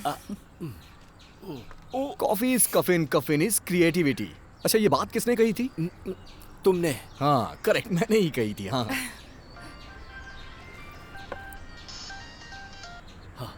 हेलो, क्या कहा? हेलो, मैं यहाँ कॉफी पीकर सीधा आ रहा हूँ। तुम वहीं पर इंतजार करो। अरे मैंने कहा ना, मैं आ रहा हूँ। वापस मत जाओ। हाँ समझ गए, मैं आ रहा हूँ मैं। कौन है? अरे मेरा ड्राइवर है, मुझे छोड़ने आया था, अब वो जा रहा है। ड्राइवर? कब से? अरे जल्दी ही रखा है। मैं इसे ले जा रहा हूँ। हाँ बाय बेटा, मिलता हूँ। बहुत अच्छी लड़की है, इससे झगड़ना मैं मत। उसके साथ अच्छे से रहूंगा, आप परेशान मत होइए। ओह संभालना। हाँ। तो ये है आपका ड्राइवर। लगता है तू बहुत जल्दी में है। अंदर क्यों नहीं आया तू? कुछ नहीं, ऐसे ही। कुछ नहीं? ये तुमसे किसी बात पर नाराज है। तुम साथ आ रहे हो या नहीं? अरे मैं यहीं तो हूँ। मुझसे नाराज क्यों है तू? अरे, आखिर बात क्या है ये तो बता। बोला ना कोई बात नहीं। तो फिर तू अंदर क्यों नहीं आया? लो, टूर प्रोग्राम तुमने ही तो बनाया था, तुम भूल गए, इसीलिए ये नाराज है। अच्छा ये बात है। और नहीं तो क्या, हमने इंडिया टूर प्रोग्राम अरेंज करके म्यूजिक बैंड बुक किया और हमने कितनी प्रैक्टिस की। क्या इसने और इसकी दोस्त ने देखा कि कहाँ जाना है, कैसे जाना है और कब जाना है? क्या ये गलत नहीं है? नहीं देखा तो क्या हुआ? कुछ नहीं हुआ। तुम आ रहे हो नहीं? अरे आ रहा हूँ ना। मेरी बात सुन सूरज, जहाँ तक मैं जानता हूँ ये तेरी जिंदगी का पहला टूर है ना? हाँ। है ना? तूने अपनी जिंदगी में कभी ट्रेन या बस के जनरल कंपार्टमेंट में परफॉर्म किया है? नहीं किया। अबे तो ऐसे मुंह फुलाने से क्या फायदा? अरे बोला ना नहीं किया है। तुमको तो ये पता है ना, इस तरह की टूर पे जाने के लिए कितनी मुश्किल होती है। 8 बजे का शो है, जाके तैयारियां भी करनी है, पर इससे तो कोई परवाह है ही नहीं ना। सब तो मेरे ऊपर आएगा, तुम पर थोड़ी आएगा। जनरल कंपार्टमेंट से मेरे दिमाग में एक आइडिया है। इसके साथ हम जनरल कंपार्टमेंट में आसानी से जा सकते हैं। इसके साथ ट्रेन में गाना गाएंगे, इसमें बहुत फायदा है। इससे हम काफी पैसे कमा सकते हैं। इसके बारे में आप लोग लाओ चाबी दो। ये वाला आइडिया तेरा मस्त है। तुम आ रहे हो या मैं जाऊँ? अरे बस बैठ गया। अबे आराम से स्टार्ट कर, आराम से करेगा तो स्टार्ट हो जाएगी। इतना टेंशन क्यों ले रहा है यार? आराम से किक मार यार, क्या कर रहा है? आराम से कर। हमें तेरी कोई जरूरत नहीं पड़ेगी, समझा? हाँ। धोखेबाज। बाय। कॉफी खत्म हो गई तुम्हारी? हाँ। आओ। उस बात में इतनी आर्गुमेंट करने की क्या जरूरत थी? आराम से बात कर सकते थे ना? हाँ, जो भी काम आज तुमने किया मुझे बिल्कुल पसंद नहीं आया। तुम बिना सोचे समझे कुछ भी बोल देते हो। तुमने कहा था कि वो सब सामान कोई चीज नहीं है, तुम पेंसिल अपने कानों में लगा कर रखते हो और फिर उसी से पेज पलटते हो। कितना डिस्गस्टिंग है। इंसान में टैलेंट होना चाहिए लेकिन उसमें इस तरह का ईगो नहीं होना चाहिए। और कितना टाइम लगेगा बेटा? बस हो गया है मौसी, थोड़ा और। लगता है इसे बनाना ही नहीं आता, इसलिए देर लग रही है। हाँ। अच्छा ये बताइए, आपका पोता कहाँ है? कहीं काम पर गया है, आता ही होगा। हाँ मौसी बताइए कैसी है? शक्ल तो उनके जैसी नहीं है, लगता है तुमने किसी और को बना दिया। ये आपके ही पति हैं। 15 साल पुरानी फोटो है ये उनकी, शायद इसीलिए आप इन्हें पहचान नहीं पा रही हैं। ध्यान से देखिए, है ना? बड़े हो गए होंगे। हाँ, अगर आप कहिए तो और जवान बना दूं। यही रुकना, कुछ खाने के लिए लाती हूँ। हाँ। लकी आखिर तुम कर क्या रहे हो? तुमने देखा नहीं क्या? हाँ? कैसी अजीब अजीब हरकतें करते हो। क्यों? मैं तो आर्ट बना रहा हूँ ना। अरे वो नहीं, पेंसिल कान में घुमाते रहते हो। पेंसिल से भी प्रॉब्लम है इन्हें। अरे यार कान में खुजली हो रही थी इसीलिए मैंने डाला था इसे। इस पेंसिल से तुम स्केच बनाते हो, तुम्हें इसकी इज्जत करनी चाहिए, रिस्पेक्ट करनी चाहिए। तुम्हें इसकी इज्जत करनी चाहिए कि नहीं? अगर तुम मेरे आर्ट वर्क के बारे में बात करोगी तो मुझे समझ में आएगा। अब तुम ये कहो कि पेंसिल, कैनवस, ब्रश इन सब की इंसानों की तरह इज्जत करो तो ये मुझसे नहीं होने वाला है। अच्छा सुनो, फॉर एग्जाम्पल तुम्हारे हाथ में ये जो किताब है ये सिर्फ किताब है ना। अब तुम इसे भगवान समझो तो गलत है ना ये। Of course not. देखो किताबों से हम काफी कुछ सीख सकते हैं। किताबें लाइफ बनाती हैं और बिगाड़ती भी हैं। नहीं मैं भी तो देखूं इस किताब में कहाँ लिखी है इस तरह की बातें। क्या कर रहे हो? थूक क्यों लगा रहे हो पेज पे? थूक लगाए बगैर पेज को कैसे पलटेंगे? मुझे यही करना आता है और सब लोग यही करते हैं। सच कहूं तो मेरे पिताजी ने ऐसा किया होगा, मेरे पिताजी के पिताजी ने ऐसा किया होगा, उनके भी पिताजी ने ऐसा ही किया होगा। अगर मैं आज इस तरह से कर रहा हूँ तो कल को जो मेरा बच्चा पैदा होगा वो भी थूक लगा के इसी तरह से किताबें पलटेगा। हाँ समझ गई। मेरे समझाने का कोई फायदा नहीं। तुम्हारे सामने ना किसी की कुछ भी नहीं चलने वाली। जो करना है तो अब तुम्हें थूक लगाने से कोई प्रॉब्लम नहीं है ना? बस हो गया ना। ये लो, ये बताओ थूक लगाने से प्रॉब्लम क्या है? नहीं इस थूक से प्रॉब्लम क्या है? नहीं नहीं बताओ ना क्या प्रॉब्लम है, बताओ बताओ। लकी थूक लगाने के चक्कर में तुम पानी में गिर गई। 1 मिनट दे रहा हूँ। जल्दी 1 मिनट दे रहा हूँ, रुको रुको। अरे नहीं भगवान, पता नहीं इस पानी में किसने किसने थूका होगा। चले मेरा हाथ पकड़ो। आ जाओ आ जाओ, आराम से आराम से आराम से आराम से आ जाओ।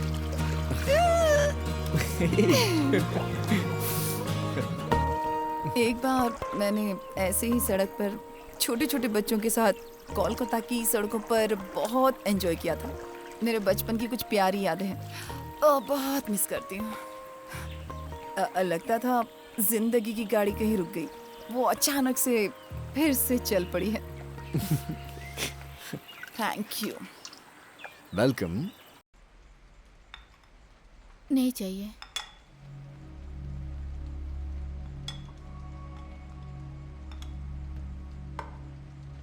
अगर ऐसा है तो हम ये सब भी बंद कर देते हैं। कल से मैं खाना बाहर ही खा लिया करूंगा। अब मैंने ऐसा क्या कर दिया? जानकी, जाके मेरे रूम की खिड़की बंद कर दो। फातिमा तुम बहुत ज्यादा बदल रही हो। हमने तो अच्छे दोस्त की तरह अलग होने का फैसला किया है ना। तुम्हें बताने के बाद ही मैंने सारे पेपर्स फाइल किए थे, लेकिन तब से तुम कुछ अलग ही बर्ताव कर रही हो। देखो ना, कितने दिन बीत गए हैं, तुमने मेरी आंखों में आंखें डालकर ठीक से बात भी नहीं की। फातिमा, मैंने तुमसे कोई बात नहीं छुपाई है और शादी से पहले तुम्हें सब कुछ बता भी दिया था, मेरी जिंदगी में क्या क्या हुआ था, सब कुछ। और यह भी कहा था कि हमारी मैरिड लाइफ अच्छी नहीं होगी। तुम्हारे साथ शादी के लिए हाँ कहना ही बड़ी गलती थी मेरी। मैंने कहा भी था कि अलग होना ही हम दोनों के लिए अच्छा रहेगा। मेरे लिए अच्छा रहेगा? दिल से कहो कि ये सब तुम मेरे अच्छे के लिए ही कर रहे हो। मैंने सिर्फ तुम्हारे लिए ही उन पेपर्स पे साइन किया था। मुझे लगा कि तुम्हें खुशी होगी। तुमने जो कहा सही है। तुमने मुझसे कभी कुछ नहीं छुपाया। मैंने चैलेंज समझ के तुम्हारे साथ निकाह के लिए हाँ कर दी। तब मुझे लग रहा था कि मैं तुम्हें बदल दूंगी, पर मैं ऐसा नहीं कर पाई क्योंकि तुम बदलना ही नहीं चाहते। मेरी सोच ही गलत थी। हम यहाँ वो बिल्ली और फोटोज लेकर आए ताकि तुम्हारी यादें तुम्हारे साथ हो। अकबर, तुम अपनी पुरानी यादों के साथ ही जीना चाहते हो और मेरे यहाँ रहने से तुम्हें तकलीफ होती है, तभी तो तुम मुझे तलाक देना चाहते हो ना अकबर। इसलिए मैं भी तुम्हारी मदद कर रही हूँ।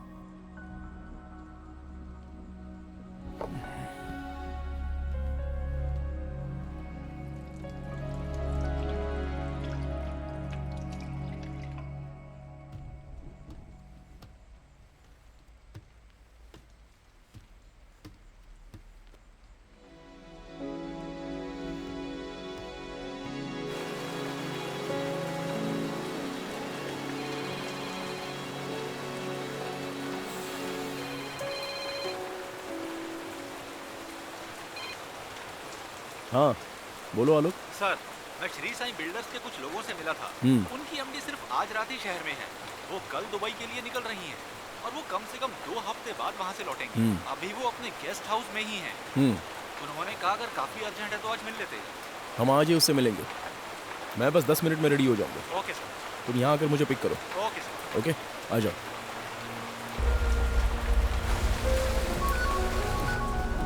सर मैथ्यूज है, कर्नाटका पुलिस से। लाउड स्पीकर पे डालना। हेलो। हेलो आलोक, जिस केस के बारे में तुमने बताया था मैंने इंक्वायरी की है। वो एक सुसाइड था।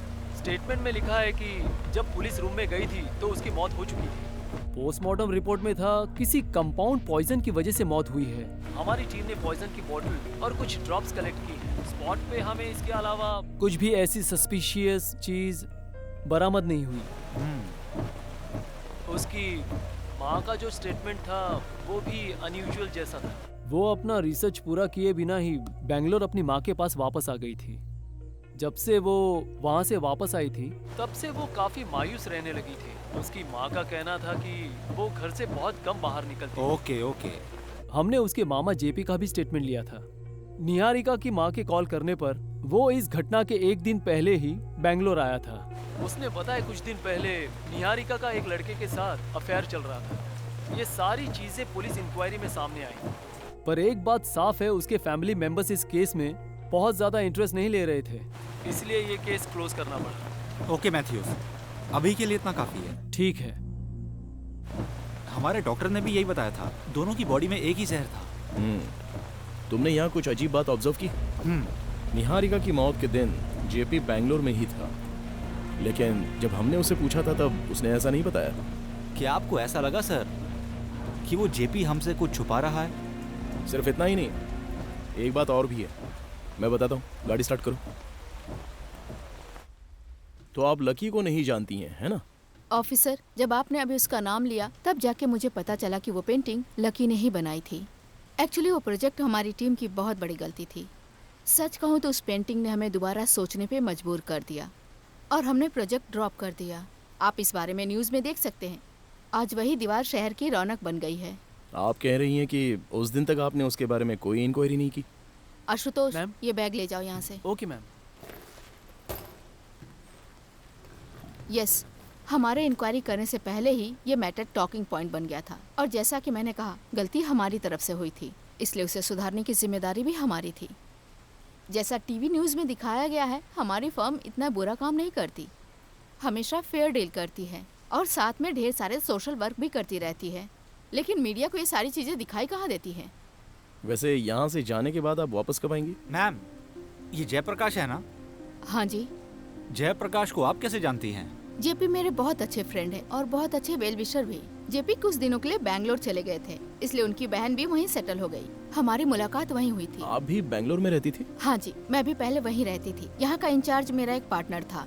मुझे उससे कभी कोई प्रॉब्लम नहीं हुई। आपका वो पार्टनर जेपी था?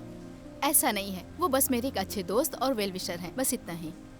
Okay miss Sai Priya, thanks for your time. वैसे आपको तकलीफ हुई हो तो sorry. No worries at all. मुझे वापस आने में 1 महीना लग जाएगा, इसलिए मैंने आज मिलने को कहा था। ओके। जेपी से इसका कुछ ना कुछ कनेक्शन जरूर है। उसने जो कुछ भी बताया उसमें कुछ गलत नहीं है।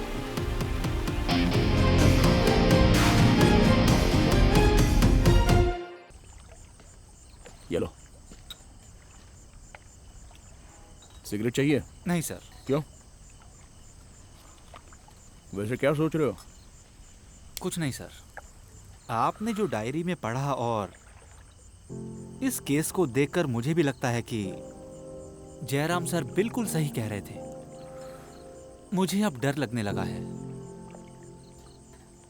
जब से मेरा बच्चा घर में आया है, वो जरा भी रोता है या कभी उदास हो जाता है तो उसे देख के बहुत दुख होता है। अगर उसे जरा भी चोट लगती है या जरा भी दर्द होता है तो फिर हम दोनों ही न जाने क्यों परेशान से हो जाते हैं और फिर हम दोनों डर जाते हैं। फिर ये जेपी जैसे लोग उसी खून के रिश्ते के साथ गलत कैसे कर लेते हैं समझ नहीं आता।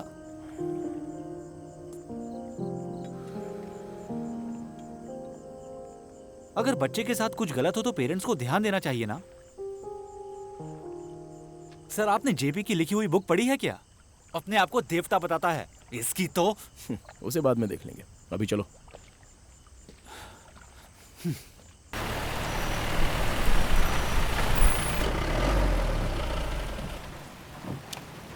ठीक है, कल मिलते हैं। सर, इस केस को जल्दी खत्म कीजिए। वो वक्त अभी नहीं आया है। वैसे गुस्सा तो मुझे भी आ रहा है। पता नहीं ये डायरी खत्म करते करते कोई नया कैरेक्टर कहानी में ना आ जाए। चलो हम कल उससे फिर से मिल लेते हैं। अभी तुम घर चले जाओ। Okay, good night sir. Good night.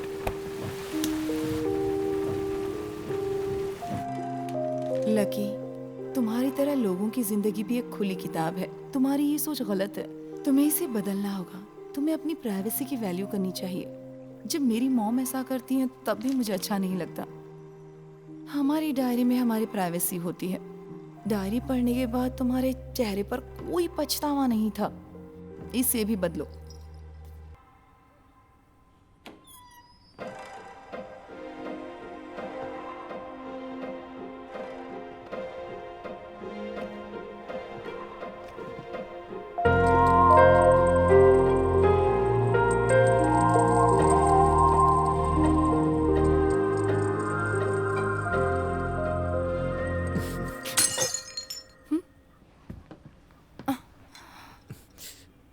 नहीं, रहने दो, कांच लग जाएगा। मैं साफ करती हूँ। अरे नहीं, कोई बात नहीं। मैंने कहा ना मैं करती हूँ। हटो हटो।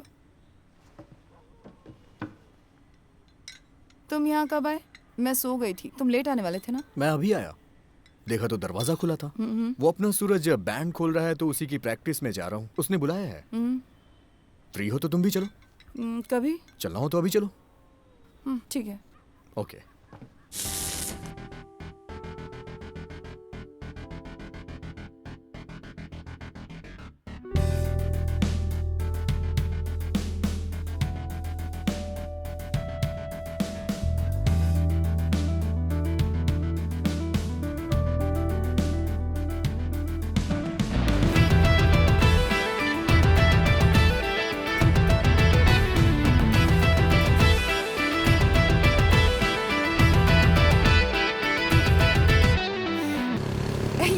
कॉकरोच, ये नाम तुम्हारे बैंड का किसने रखा? जब उन लोगों के पास कोई काम नहीं था ना, हाँ, तो उन लोगों ने एक गाना बनाया था कॉकरोच। इसी से बैंड का नाम भी पड़ गया। उन लोगों का घर कहाँ है? वो आज का बर्थडे बॉय था ना, रोहन। हाँ। सुरभि और रोहन दोनों अनाथ आश्रम में ही पले बढ़े हैं। हाँ। जब मैं उनके साथ घूमता था तो शिव सर मुझे यहाँ लेके आए थे। उनमें काफी टैलेंट है, तभी तो उनकी फैन फॉलोइंग है। तुम्हें पता है कल वो टूर पे जा रहे हैं बैंड परफॉर्म करने के लिए। अच्छा। हाँ। वैसे वो रोहन ना मुझे कुछ अजीब सा लग रहा था। हे, उसे बुरा इंसान मत समझो यार, वो बहुत अच्छा लड़का है। मेरी तरह उसकी भी कोई फैमिली नहीं है, लेकिन हम खुश हैं।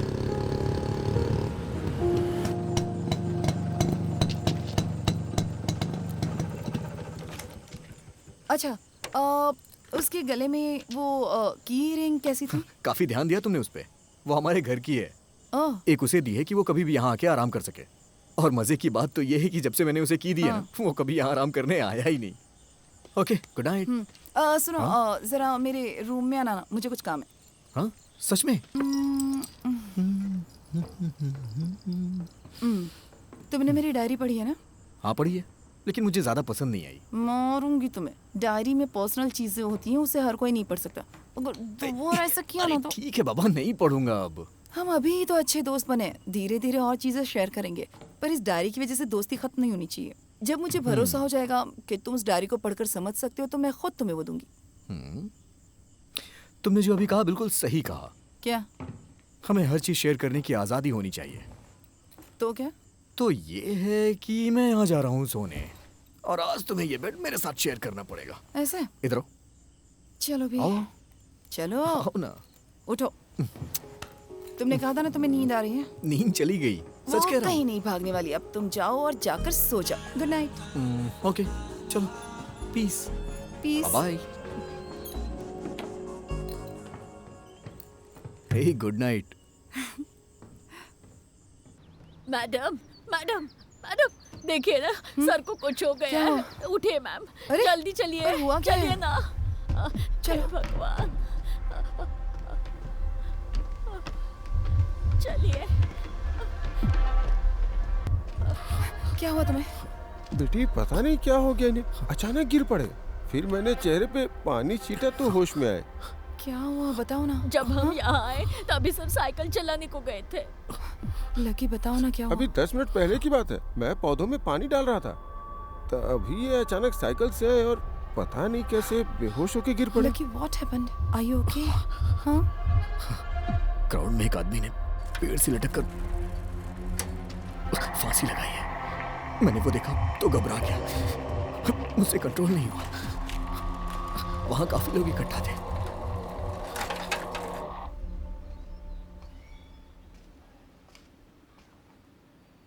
सो गए क्या? ऐसा कई बार हो चुका है। जब से इनकी माँ की मौत हुई तब से ये बहुत डरे रहते हैं, इसलिए शिवा सर हमें यहाँ लेकर आए। आंटी है आपके पास शिवा अंकल का नंबर है? नंबर शायद उनके पास होगा, मैं देखती हूँ। नेक्रोफोबिया मतलब मौत या मौत से संबंधित अंतिम यात्रा, जैसे कि किसी समाधि या चिता या लाश को देखकर अचानक आपके अंदर पैदा होने वाला एक प्रकार का डर, किसी भी साधारण घटना को देखकर घबरा जाना, ये सब इसी फोबिया के लक्षण हैं। अगर लकी ये सब देखता है तो वो अक्सर बेहोश हो जाता है, उसे सांस लेने में परेशानी होती है और पैनिक अटैक्स आते हैं। ये फोबिया कोई नॉर्मल फोबिया नहीं है, इट्स कॉम्प्लिकेटेड। इस डर को दिमाग से बाहर निकालने के लिए आजकल कई ट्रीटमेंट्स अवेलेबल हैं। इसी डर को बाहर निकालने के लिए मैंने उसे आर्ट की तरफ डाइवर्ट कर दिया था। उसे ड्राइंग करना बहुत पसंद था। कई मरीज इससे ठीक हो चुके हैं। कला इंसानी दिमाग को बदलने की बेस्ट थेरेपी है, दैट्स साइंटिफिकली प्रूवन। लकी के केस में हमने ऐसे ही किया। उसकी मम्मी की मौत के बाद हमें लगा कि वो ठीक हो जाएगा। असल में वो सिर्फ नेक्रोफोबिया का ही शिकार नहीं है, वो टेनेटोफोबिया से भी जूझ रहा है। It's called death anxiety. अपनी मॉम की मौत देखकर लकी के दिमाग में ये डर बहुत बुरी तरह से समा गया है, और ये कंडीशन ऐसी भी नहीं है कि ठीक ना हो, but it will take time. तुम्हारे अंदर का डर देखकर मैं भी काफी घबरा गई थी लकी। मैं उम्मीद कर रही थी कि तुम जल्दी ठीक हो जाओ। लकी, आज तुमने जो भी किया ना वो सच में बहुत डरावना था। जो सीक्रेट्स मैं अपनी मॉम से शेयर नहीं करती वो तुमसे किए, और वो तुम सबको बता रहे हो। ए, तुम जाकर गाड़ी ले आओ, मैं यहीं पर रुकती हूँ। मैंने यहीं पास में ही पार्क किया है, चलो चलते हैं ना। मैंने वहाँ पार्क करने से मना किया था ना, वहाँ कोई और गाड़ी नहीं थी। हाँ, मैं इतना भी अमीर आदमी नहीं हूँ कि मैं तुम्हें फिल्म भी दिखाऊं और पार्किंग के पैसे भी दूं। यहीं पास में ही पार्क किया है, चलो चलते हैं ना। क्या दिक्कत है तुम्हें? 5 रुपए के लिए इतनी बहस? 10 फिल्में देखेंगे तो 50 रुपए हो जाएंगे। पर अभी तो एक ही फिल्म देखी ना, बाकी की बाद में देखेंगे। देखो मैं अब और नहीं चल सकती, मुझे बहुत भूख लगी। तुम्हें भूख लगी है ना? हाँ। चलो। कहाँ? मेरे पास एक अच्छा आइडिया है। हाँ। खाना खाने का। आ जाओ। लेकिन क्या कर रहे हो, ये कैसी जगह है? हाँ चलो बैठो ना। ये तो मुझे कोई शादी की पार्टी लगती है। मुझे नहीं पता है कि यहाँ क्या हो रहा है। मुझे भूख लगती है तो मैं यहाँ खाना खाने आ जाता हूँ। फ्री में खाना मिलता है, वो भी कमाल का। अच्छा। खाना खाओ और हंसते हुए निकल जाओ। लकी कुछ प्रॉब्लम हो कुछ गई नहीं तो? होगा, मैं खाना लेके आता हूँ। 2 प्लेट देना। ये लो खाओ। इसके साथ कुछ फ्राई चीजें नहीं है क्या? यहाँ हम अपनी पसंद का नहीं खा सकते, जो मिल जाए वो चुपचाप खा लो।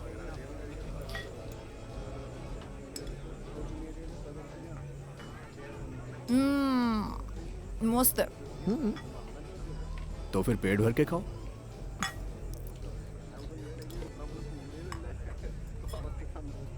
लकी, मामा सामने खड़े हैं।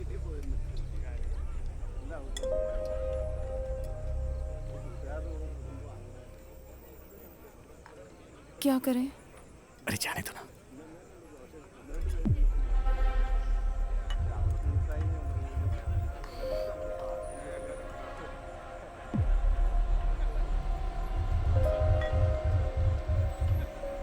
लकी, वो इसी तरफ आ रहे हैं। नेहा, मुझे तुमसे बात करनी है, सिर्फ तुमसे। कोई बात नहीं, मैं बात करके आती हूँ।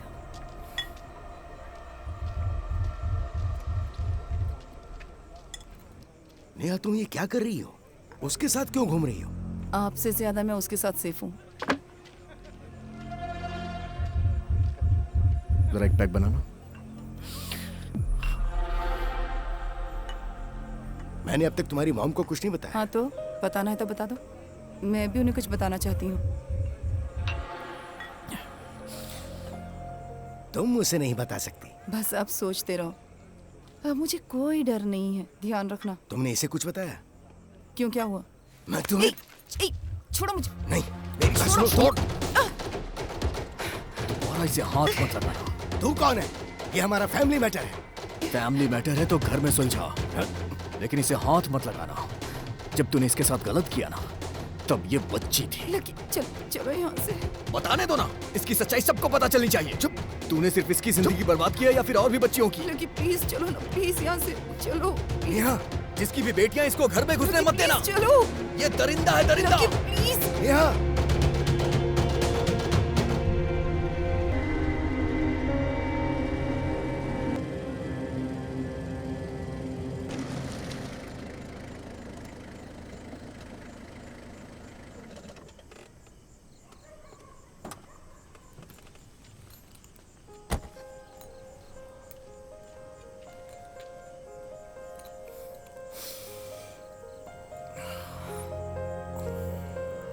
लकी, एक बात समझ लो, हर इंसान तुम्हारी तरह एक खुली किताब नहीं होता। लकी, जिस अतीत को मैं भुलाना चाहती हूँ, आज तुमने सबके सामने उसका तमाशा बना के रख दिया। तुम जानती भी हो इस बात से मुझे कितना दुख पहुंचा है। नेहा,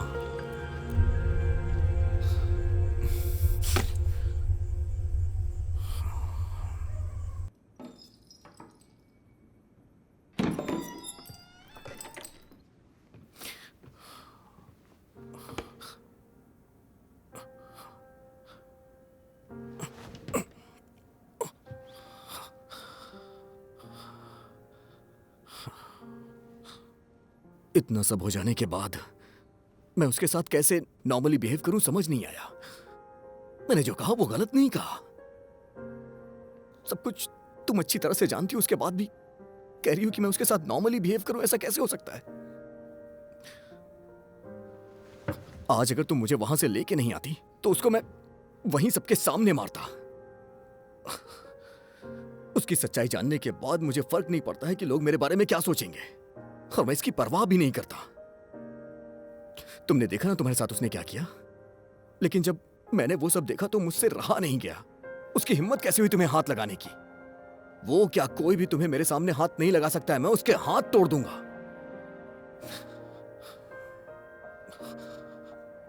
मैं अच्छी तरह से जानता हूं नेहा, तुम यहां हमेशा रहने के लिए नहीं आई हो, लेकिन आज उसने तुम्हारे साथ ऐसा किया, मुझे कंट्रोल ही नहीं हुआ। लेकिन एक बात जान लो, इस दुनिया में तुमसे बढ़कर मेरे लिए कोई नहीं है।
सुनो, मुझे तुमसे कुछ कहना है। मुझे पता इस तरह से नहीं कहना चाहिए, तुम बाथरूम में हो और मैं ये सब बोल रहा हूं, लेकिन मुझे इस तरह से बोलना बहुत बहुत सेफ लग रहा है। मुझे ऐसा लगता है कि मैं फर्स्ट लवर हूं जो अपनी गर्लफ्रेंड को बाथरूम में प्रपोज करूंगा, लेकिन ऐसा करने में कोई बुराई नहीं है। सच कह रहा हूं, मुझे तुम्हारी जरूरत है। अगर तुम नहीं हो तो फिर मेरी जिंदगी में कुछ भी नहीं है, मेरा कोई वजूद नहीं। मैं पेंटिंग करूंगा और तुम रिसर्च करना। इसी तरह से हम खुशी खुशी अपनी जिंदगी काट लेंगे और हमारे बच्चे थुक लगा के पेज पलटेंगे। ये देख के मैं खुश होऊंगा। तुम समझ रही हो ना? I love you. तुम जल्दी से नहा के बाहर आओ, मैं यहीं बैठा हूं।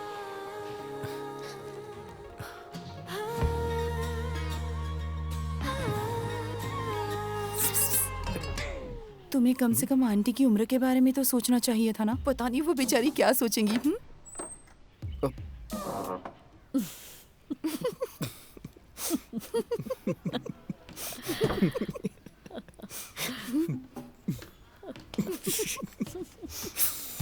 ये फूल किसके लिए लाया हो? ये मैं माली से सस्ते में खरीद के लेके आऊं। ऐसा है क्या? हाँ। चाहिए मुझे तुम्हें? नहीं चाहिए। अरे लो ना। रहने दो, जाओ। लो ना। नहीं चाहिए। तुम्हें पसंद है ना ये? तो ये फूल प्रपोज करने के लिए ले आए हो? हाँ। हाँ? हम शादी कर लें क्या? जरूरी है क्या? मुझे तो जरूरत नहीं है, लेकिन दुनिया वालों के लिए। हाँ। हाँ हाँ।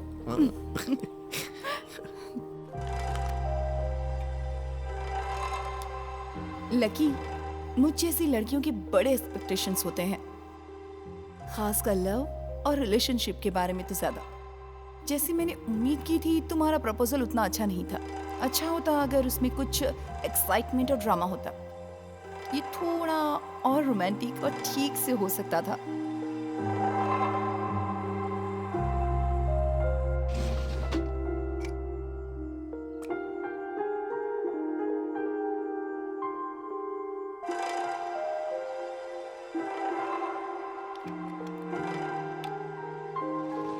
लकी, तुम कोई सुपर हीरो नहीं हो, पर मैं चाहती हूँ तुम बन जाओ।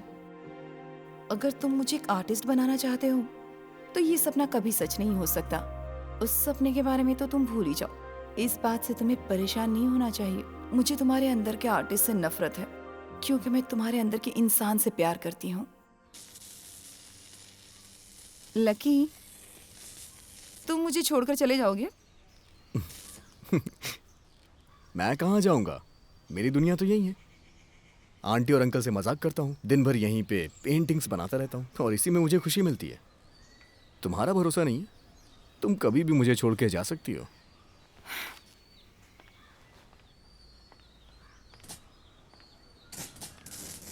पर मैं कहाँ जा सकती हूँ? तुम चाहते हो कि मैं चली जाऊँ? तुम्हारे पास जाने के लिए कई जगह हैं। बैंगलोर जा सकती हो, या फिर कलकत्ता भी जा सकती हो अपने डैडी के घर। तुम्हारा रिसर्च यहाँ कंप्लीट नहीं हुआ तो विदेश भी जा सकती हो। मैं कहाँ जाऊँगा, मेरी दुनिया तो यही है। पर मैं सिर्फ तुम्हारे साथ ही खुद को सेफ फील करती हूँ, और कहीं नहीं। मुझे लगता है पूरी प्लानिंग करके प्यार किया है मुझसे। नहीं, बिल्कुल नहीं।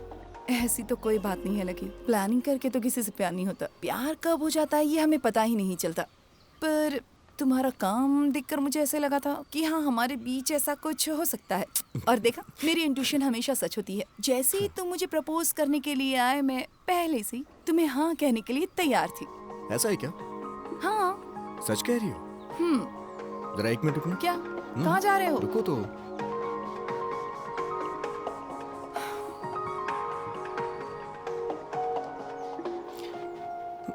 ये क्या है? हाँ? ये मेरी माँ का है। वो ये चाहती थी कि मैं इसे हमेशा अपने साथ रखूं, क्योंकि ये लकी है।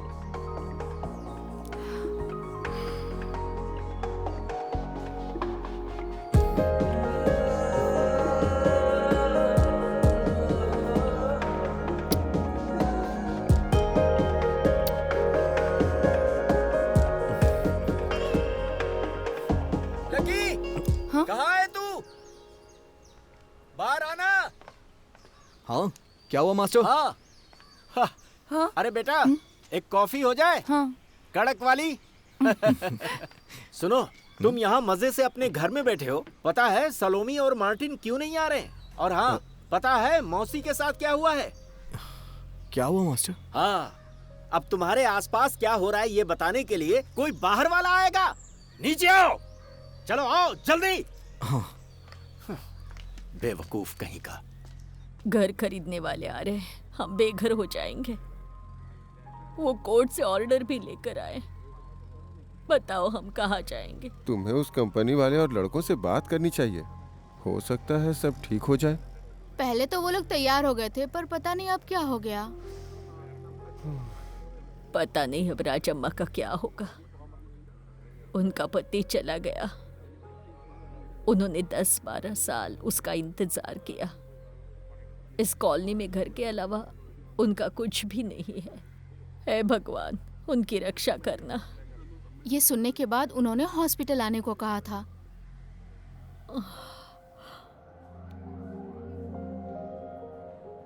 वो घर मेरे पति ने बनाया था। वो वापस आएंगे तो मुझे वहीं ढूंढेंगे। कोर्ट के ऑर्डर से कल वो लोग कॉलोनी खाली कर देंगे। सारी तैयारी हो चुकी थी, पर तभी मौसी ने आत्महत्या करने की कोशिश की।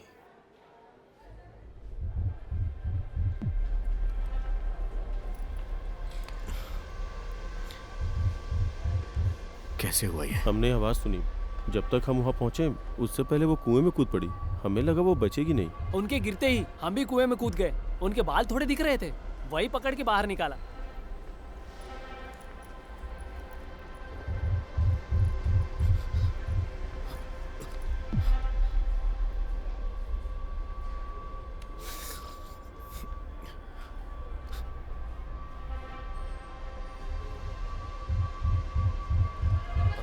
मुझे लगता है सबके साथ यही होने वाला है। सही कह रही हो। कुछ भी नहीं बताया, हम तो घर से बेघर हो जाएंगे। पता नहीं क्या होगा। हे, देखो हम उनकी मनमानी नहीं चलने देंगे। कंप्लेन करनी चाहिए। हे, लकी जरा सुनो, मुझे तुमसे कुछ कहना है। देखो, अगर तुम इन लोगों के लिए कुछ करना चाहते हो ना तो अपने फ्रेंड्स से कहो। तुम ऑलरेडी इतने डिस्टर्ब हो तो प्लीज हम लोग चलते हैं ना। मेरी चिंता मत करो, आई एम ओके। तुम इतना क्यों डर रही हो? तुम्हारी वजह से मैं डर रही हूँ। देखो, मैं जानती हूँ कि तुम इन लोगों के लिए बहुत कुछ करना चाहते हो, पर यहाँ रहकर भी तुम इन लोगों के लिए कुछ नहीं कर पाओगे। इस बात को तुम्हें मानना ही पड़ेगा लकी। तुम चाहती हो ये एक्सेप्ट करके मैं जाके घर में बैठ जाऊं, और तुम चाहती हो मैं बकवास पेंटिंग बना के अमीरों को बेच के खूब पैसा कमा करके किसी अमीर लड़की से जाके शादी कर लूं, खूब नाम कमा लूं और उसके बाद अपनी जिंदगी एक राजा की तरह बिताऊं। फिर तुम्हारा क्या होगा? हाँ, मैं ऐसा इसलिए कह रही हूँ क्योंकि मैं तुम्हें अच्छे से जानती हूँ। तुम खुद को भुलाकर भी पहले की तरह नहीं जी सकते। मैं बस इतना जानती हूँ कि तुम्हें कुछ हो गया तो मेरा क्या होगा। मैं ये सब तुम्हारे साथ खुश रहने के लिए नहीं कर रही हूँ। मैं चाहती हूँ कि तुम्हें ज्यादा तकलीफ ना हो। मैं जानती हूँ कि तुम्हारा आर्ट तुम्हारी जिंदगी नहीं बचा सकती लकी। तुम समझती क्यों नहीं कि तुम कोई भगवान या सुपर हीरो नहीं हो। I know। जब मैं छोटा था तो शिव सर ने मेरी उंगली पकड़ के मुझे चलना सिखाया। जब मेरी माँ मुझे छोड़ के चली गई तो आंटी ने माँ का फर्ज निभाया। जो कुछ भी हूं मैं इनकी वजह से हूं। इन सबकी दी हुई मेरी लाइफ है। इन सबको मैं भूल जाऊं ऐसा मुझसे हो ही नहीं सकता है। अपने बारे में सोच के मैं स्वार्थी नहीं बन सकता। तुम्हें जो ठीक लगता है वो करो, पर इस सब की जिम्मेदार सिर्फ तुम रहोगे और तुम्हारी रिस्पॉन्सिबिलिटी मेरी है लकी। मैं तुम्हें हमेशा प्रोटेक्ट करूंगी, तुम्हें कुछ नहीं होने दूंगी और मैं तुम्हें अकेले कहीं नहीं जाने दूंगी। तुम जहां जाओगे मैं तुम्हारे साथ चलूंगी। पता है मुझे। इन सब के पास सिर्फ एक दिन है और इनके लिए हम कुछ कर सकें उसके लिए हमारे पास एक रात।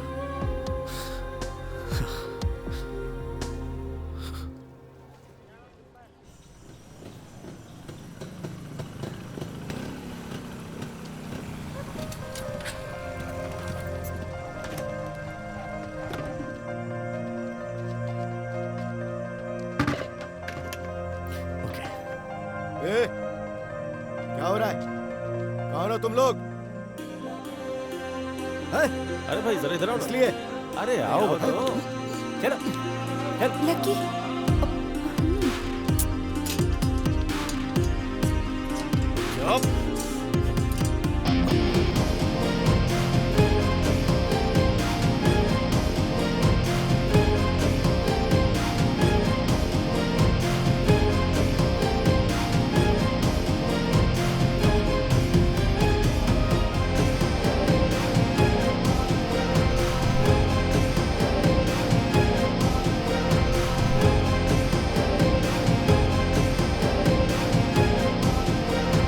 लकी प्लीज अभी।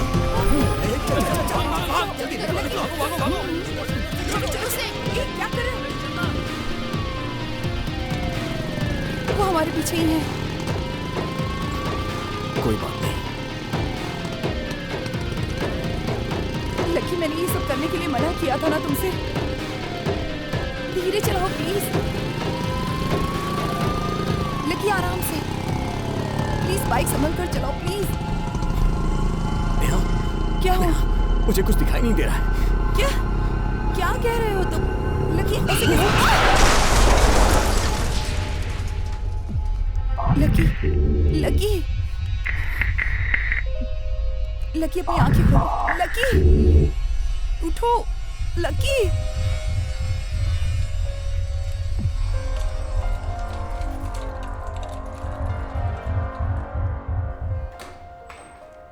ये सारे टेस्ट लैब में भेज दो। Okay sir. अभी उसे होश आ गया है, घबराने की बात नहीं है, बस माइनर इंजरीज हैं। वैसे हुआ क्या था? लकी ने कहा कि उसे कुछ दिखाई नहीं दे रहा है और मैंने कहा कि बाइक रोको और तभी हमने उसे इंजेक्शन दे दिया है, अभी आराम करने दो। लकी को एक्चुअली नेक्रोफोबिक है, तो कभी कभी उसे इस तरह की प्रॉब्लम्स होती रहती हैं। आज रात उसे हमारे ऑब्जर्वेशन में रहने दीजिए, कल हम उसका स्कैन करेंगे। रिपोर्ट के बाद ही डिसाइड करेंगे क्या करना है। ओके?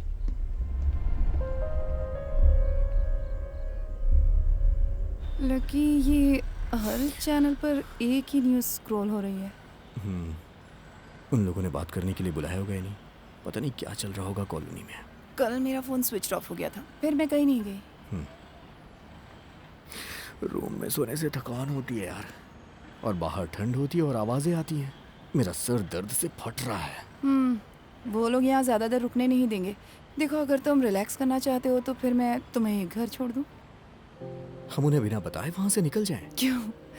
कल दोपहर तक की तो बात है, फिर हम लोग निकल जाएंगे।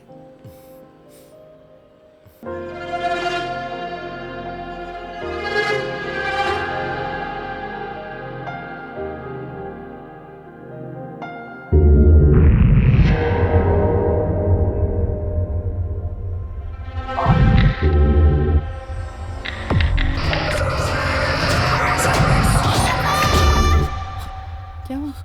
क्या हुआ तुम्हें?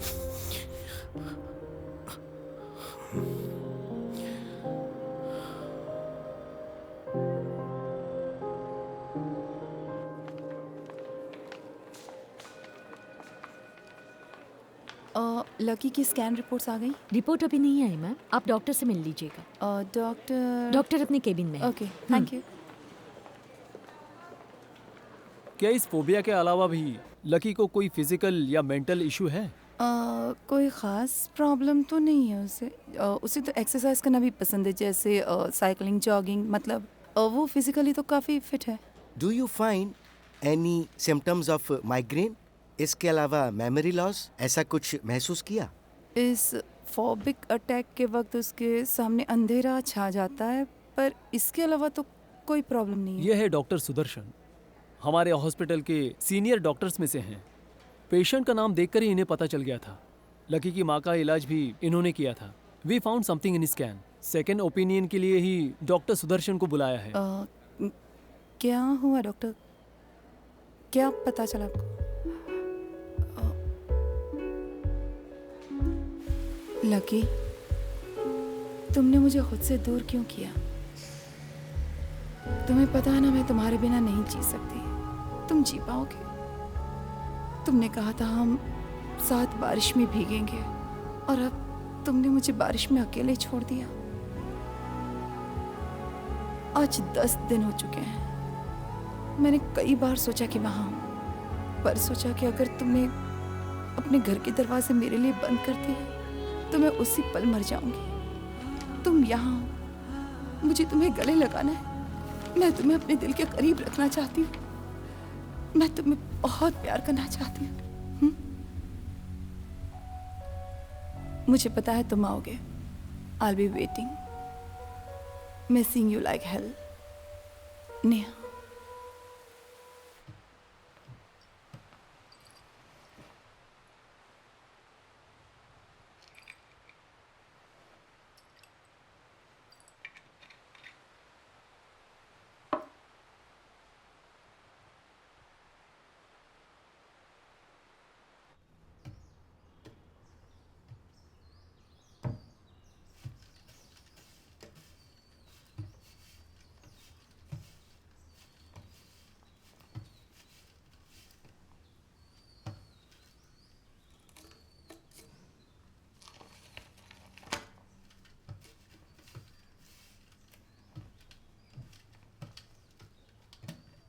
Kitty sir, Kitty sir, sir, sir वो किटी।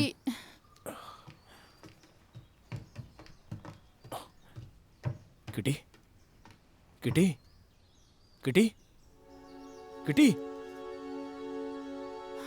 किटी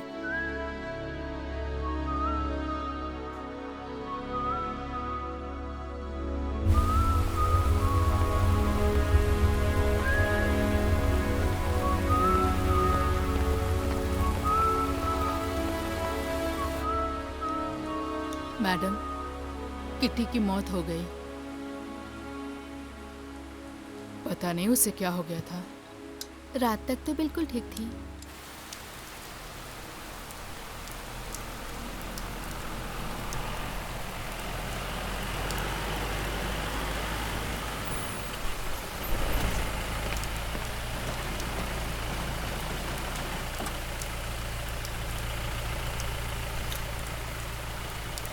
पहले जरा फातिमा हॉस्पिटल चलना। जी सर। वहाँ पर कोई डॉक्टर फ्रांसिस हैं, हमें उनसे मिलना है। Okay sir. तुमने मेरा मैसेज पढ़ा था क्या? हाँ पढ़ा। ओके, तो उस बैंड का पता चला? सर मैंने उन्हें कांटेक्ट किया था। उन्होंने बताया कि वो लोग अपना टूर कैंसिल करके वापस आ रहे हैं। वो लोग जल्द ही आ जाएंगे। मैंने उन्हें कांटेक्ट करने को कहा है। ऐसा लग रहा है आप रात भर डायरी पढ़ते रहे। पूरी पढ़ ली। उसमें कुछ इम्पोर्टेंट मिला? नहीं, अभी तक तो कुछ मिल नहीं पाया है। केस अभी भी अनसॉल्व है और शक कई लोगों पर है। लकी के बारे में मैंने पेपर में पढ़ा, पर Niharika, it was a shock sir. बताइए सर, मैं आपकी क्या मदद कर सकता हूँ? लकी और निहारिका यहाँ पर आए थे। आप बता सकते हैं उस दिन क्या हुआ था? वो दोनों यहाँ एक एक्सीडेंट की वजह से आए थे। ये बात हम सबको काफी लेट पता चली कि लकी की माँ को सेरेब्रल कैंसर था और तब उन्हें कोई स्पेशल ट्रीटमेंट देने का हमारे पास वक्त ही नहीं बचा। तो उसके बाद क्या हुआ? अनफॉर्चुनेटली वैसा ही बेटे के साथ हुआ है। सच कहा जाए तो लकी का दर्द उसकी माँ से ज्यादा है।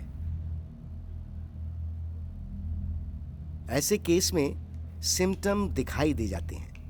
आज जो हुआ उसका कारण उसका फोबिया था। इग्नोर करना चाहिए था। आई मेंट व्हाट हैपेंड यस्टरडे। मुझे ये कहने में बड़ा बुरा लग रहा है, लेकिन मैं सच्चाई नहीं छुपाता, because there is no point in beating around the bush. हम कुछ और टेस्ट्स कर सकते हैं, लेकिन डायग्नोसिस से सारे रिजल्ट सेम ही आने वाले हैं। Not to suggest for the treatment. Am I right doctor? Yes sir. क्या हम सच्चाई उसे? नहीं, अब भी रहने दीजिए। ठीक है। उसकी मेंटल कंडीशन को देखकर मैं भी यही सजेस्ट करने वाला था। एटलीस्ट जब तक पेन फील नहीं होता तब तक तो वो चैन से जी सकें। हम उसे कल डिस्चार्ज कर देंगे और बाकी की रिपोर्ट्स भी 2 दिन में आ जाएंगी और उसके बाद ही we shall decide the further step.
Postmortem report में कैंसर की बात सामने आई है।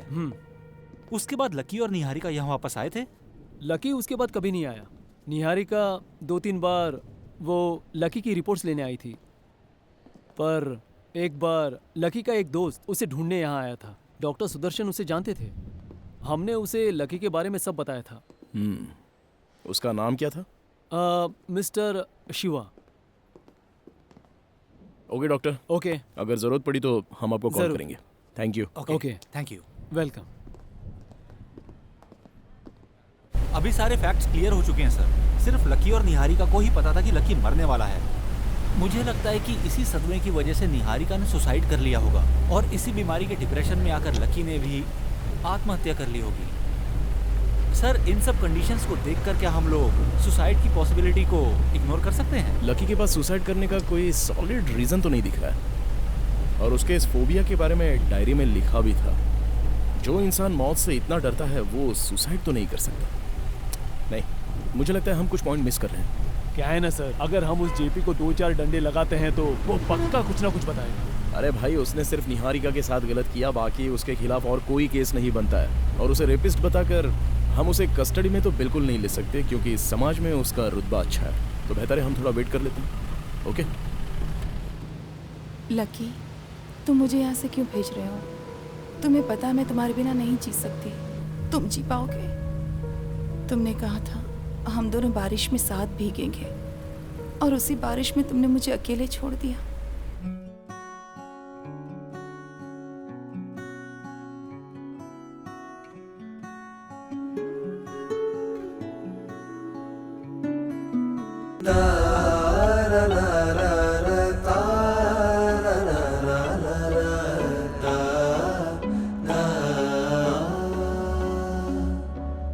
हम रहे या ना रहे, पर प्यार अपना रहे जिंदा।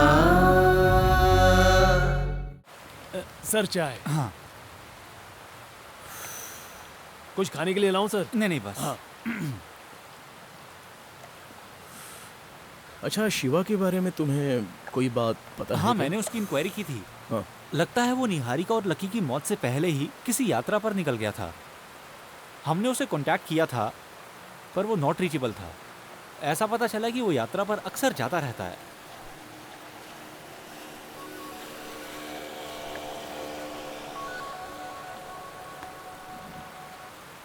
हेलो। हाँ, कहाँ हो तुम?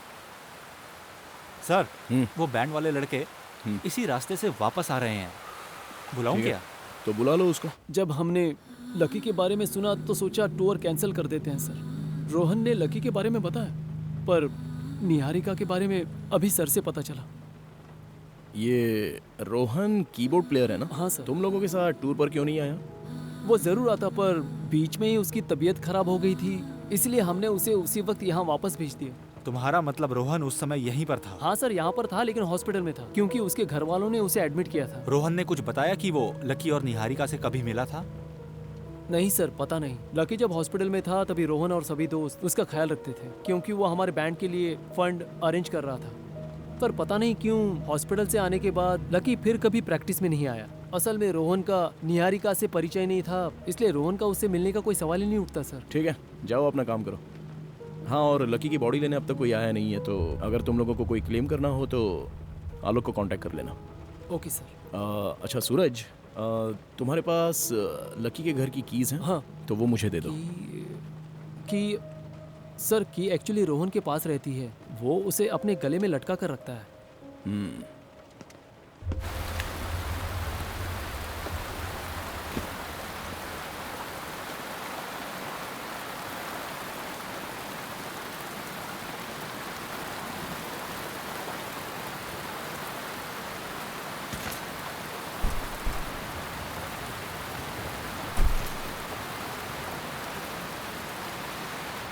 सर, आपको नहीं लगता कि हमें इन पर थोड़ा सा और प्रेशर बनाना चाहिए?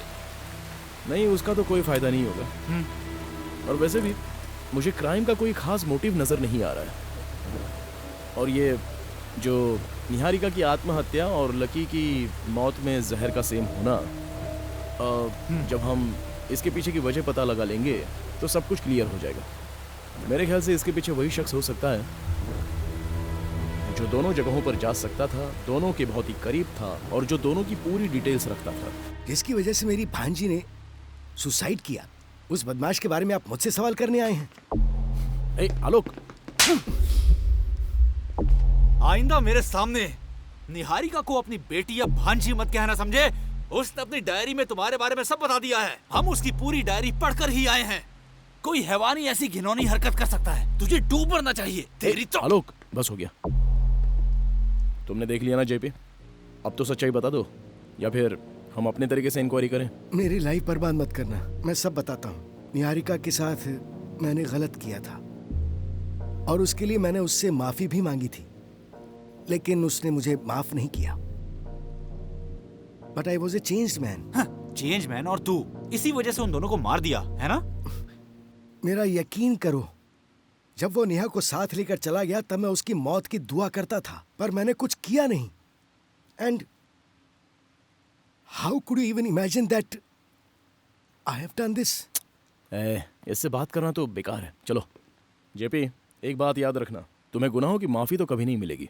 मुझे तुम्हारी ताकत के बारे में और तुम्हारे पॉलिटिकल कनेक्शंस के बारे में सब कुछ पता है, लेकिन इन सब का कोई फायदा नहीं होगा। बिलीव मी, मैंने कुछ नहीं किया। One last question mister JP. Yes. इस बार सिर्फ सच ही बोलना। निहारिका की मौत के बाद क्या तुम कभी लकी से मिले थे? और एक बात क्लियरली बता दो कि निहारिका की मौत जिस दिन हुई थी तब तुमने लकी को कहीं देखा था? नहीं तो मैंने लकी को आखिरी बार रिसेप्शन पार्टी में ही देखा था। चलो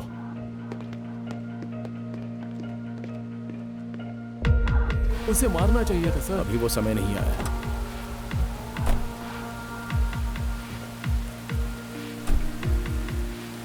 मुझे बिल्कुल यकीन है कि इसी ने उसे मारा होगा।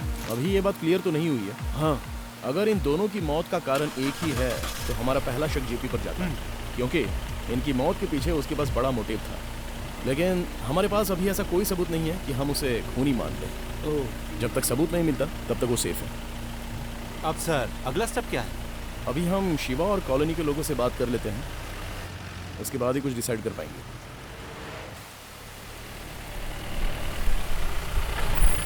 ठीक है? Okay okay sir. अभी मैं चलता Good हूँ। night, good night.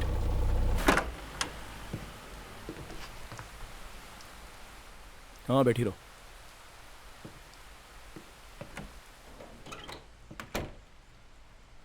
उस कमरे में अकेले बैठे बैठे बोर हो रही थी, इसलिए यहाँ चली आई। आज जानकी भी काम पे नहीं आई तो अजीब सा लग रहा था। मैं आपके लिए चाय बना कर लाती हूँ। जरूरत नहीं है, तुम बैठी रहो।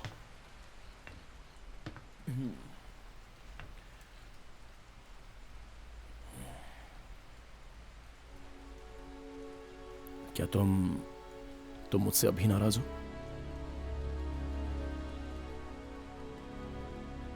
मुझे नहीं पता अकबर।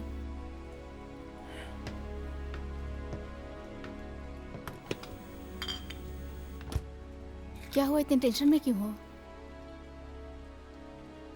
जयराम सर हमेशा कहते हैं कि हमारे पास हर सवाल का जवाब नहीं होता है।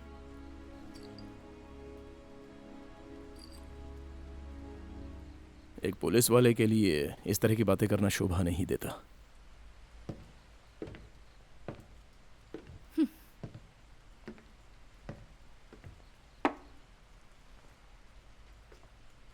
मुझे तुमसे एक जवाब चाहिए फातिमा। तुमने वो आर्टिस्ट लकी की मौत के बारे में तो सुना होगा ना? हाँ, मैंने पढ़ा था। पिछले 3 महीनों से निहारिका नाम की एक लड़की उसके साथ रहती थी।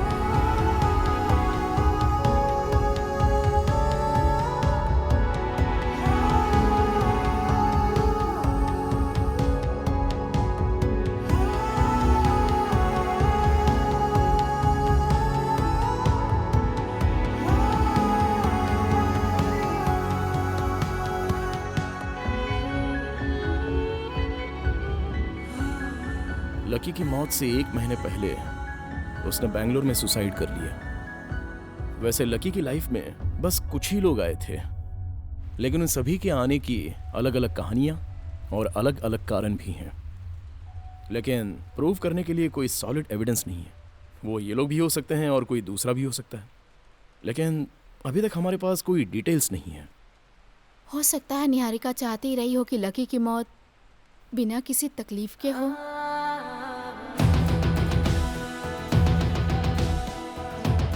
उसके बारे में सुन के लगता है निहारिका स्ट्रांग रही होगी।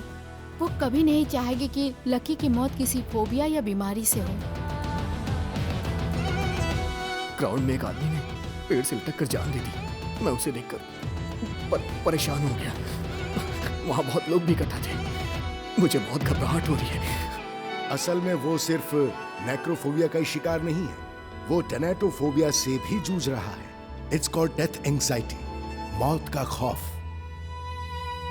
जहर मुंह के रास्ते शरीर में गया है और यही मौत का कारण है। जरा देखता हूँ कहाँ पे इस तरह की बातें लिखी हुई हैं इसमें। ये थूक लगाकर पेज मत पलटो। बिना थूक लगाए पेज कैसे पलटा जा सकता है? मैं तुम्हें प्रोटेक्ट करने के लिए कुछ भी करूंगी, तुम्हें कुछ नहीं होने दूंगी। उस वक्त इंडस्ट्रियल केमिस्ट्री पर रिसर्च कर रही थी। केमिस्ट्री में बिल्कुल कियोस्टिक सिस्टम की तरह। जब हम लोग यहाँ पर आए थे ना, ये रूम उसका परफेक्ट एग्जाम्पल था। ये गिफ्ट और ये लेटर पढ़कर तुम्हें जरूर खुशी होगी। मेरी डायरी जिसे पढ़ने की तुम कोशिश कर रहे थे, वो मैं तुम्हें भेज रही हूँ।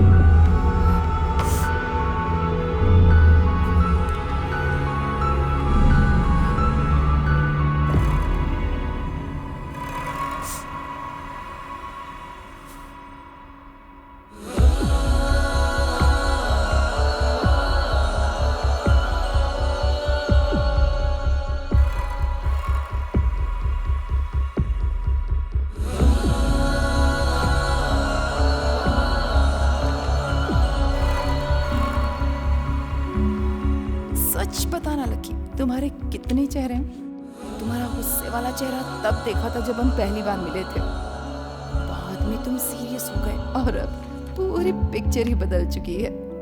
कोई बात नहीं, दोनों चेहरे ना बहुत अच्छे हैं।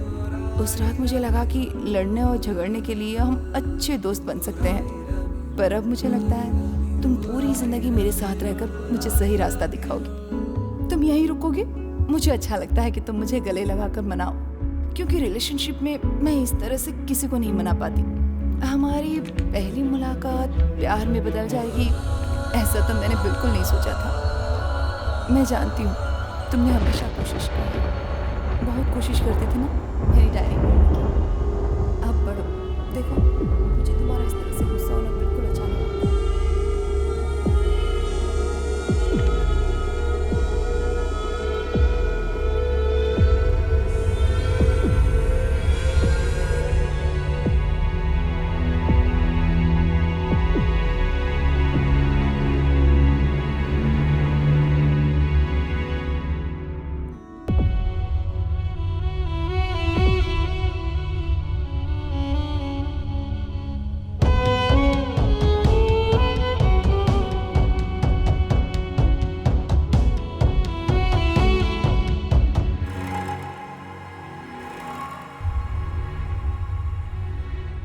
ये मार्केट में मिलने वाला कोई कॉमन पॉइजन नहीं है। उसने खुद लैब में तैयार किया था और डायरी के हर पन्ने पर वो जहर लगाया था, खास करके आखिर के 3 पन्नों पर।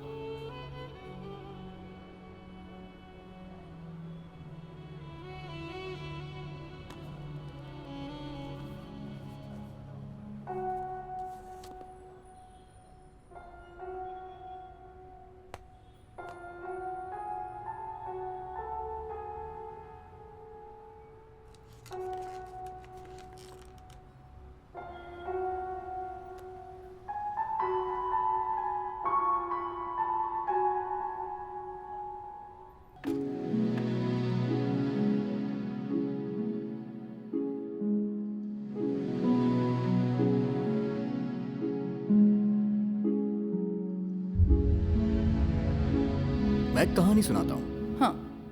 जंगल में एक कीचड़ की बूंद और एक खूबसूरत पत्ता दोस्त बन जाते हैं। उनकी दोस्ती प्यार में बदल जाती है। दोनों एक दूसरे को बहुत प्यार करते हैं। फिर दोनों एक दिन जंगल की खूबसूरती देखने का सफर शुरू करते हैं। कुछ दूर जाने के बाद जंगल में एक जोर की आंधी आती है। फिर पत्ते को हवा से बचाने के लिए कीचड़ उसे अपने अंदर छुपा लेता है। फिर दोनों का सफर शुरू हो जाता है। तेज हवा थम जाती है, तभी तेज बारिश शुरू हो जाती है। वो खूबसूरत पत्ता कीचड़ को बचाने की कोशिश करता है। कुछ देर के बाद बारिश के साथ तेज हवाएं चलने लगती हैं। आंधी पत्ते को उड़ा ले जाती है और पानी कीचड़ को बहा ले जाता है और यहीं दोनों का साथ छूट जाता है।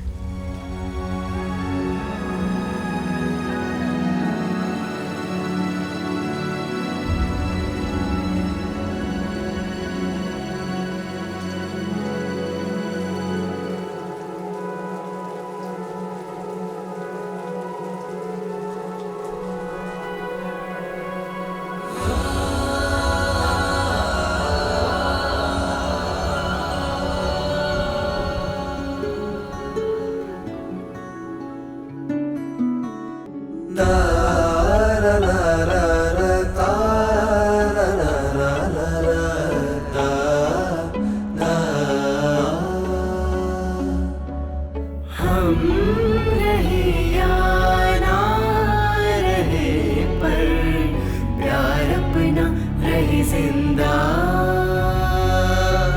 मृत्यु कर सकती कभी नहीं हमको जुदा।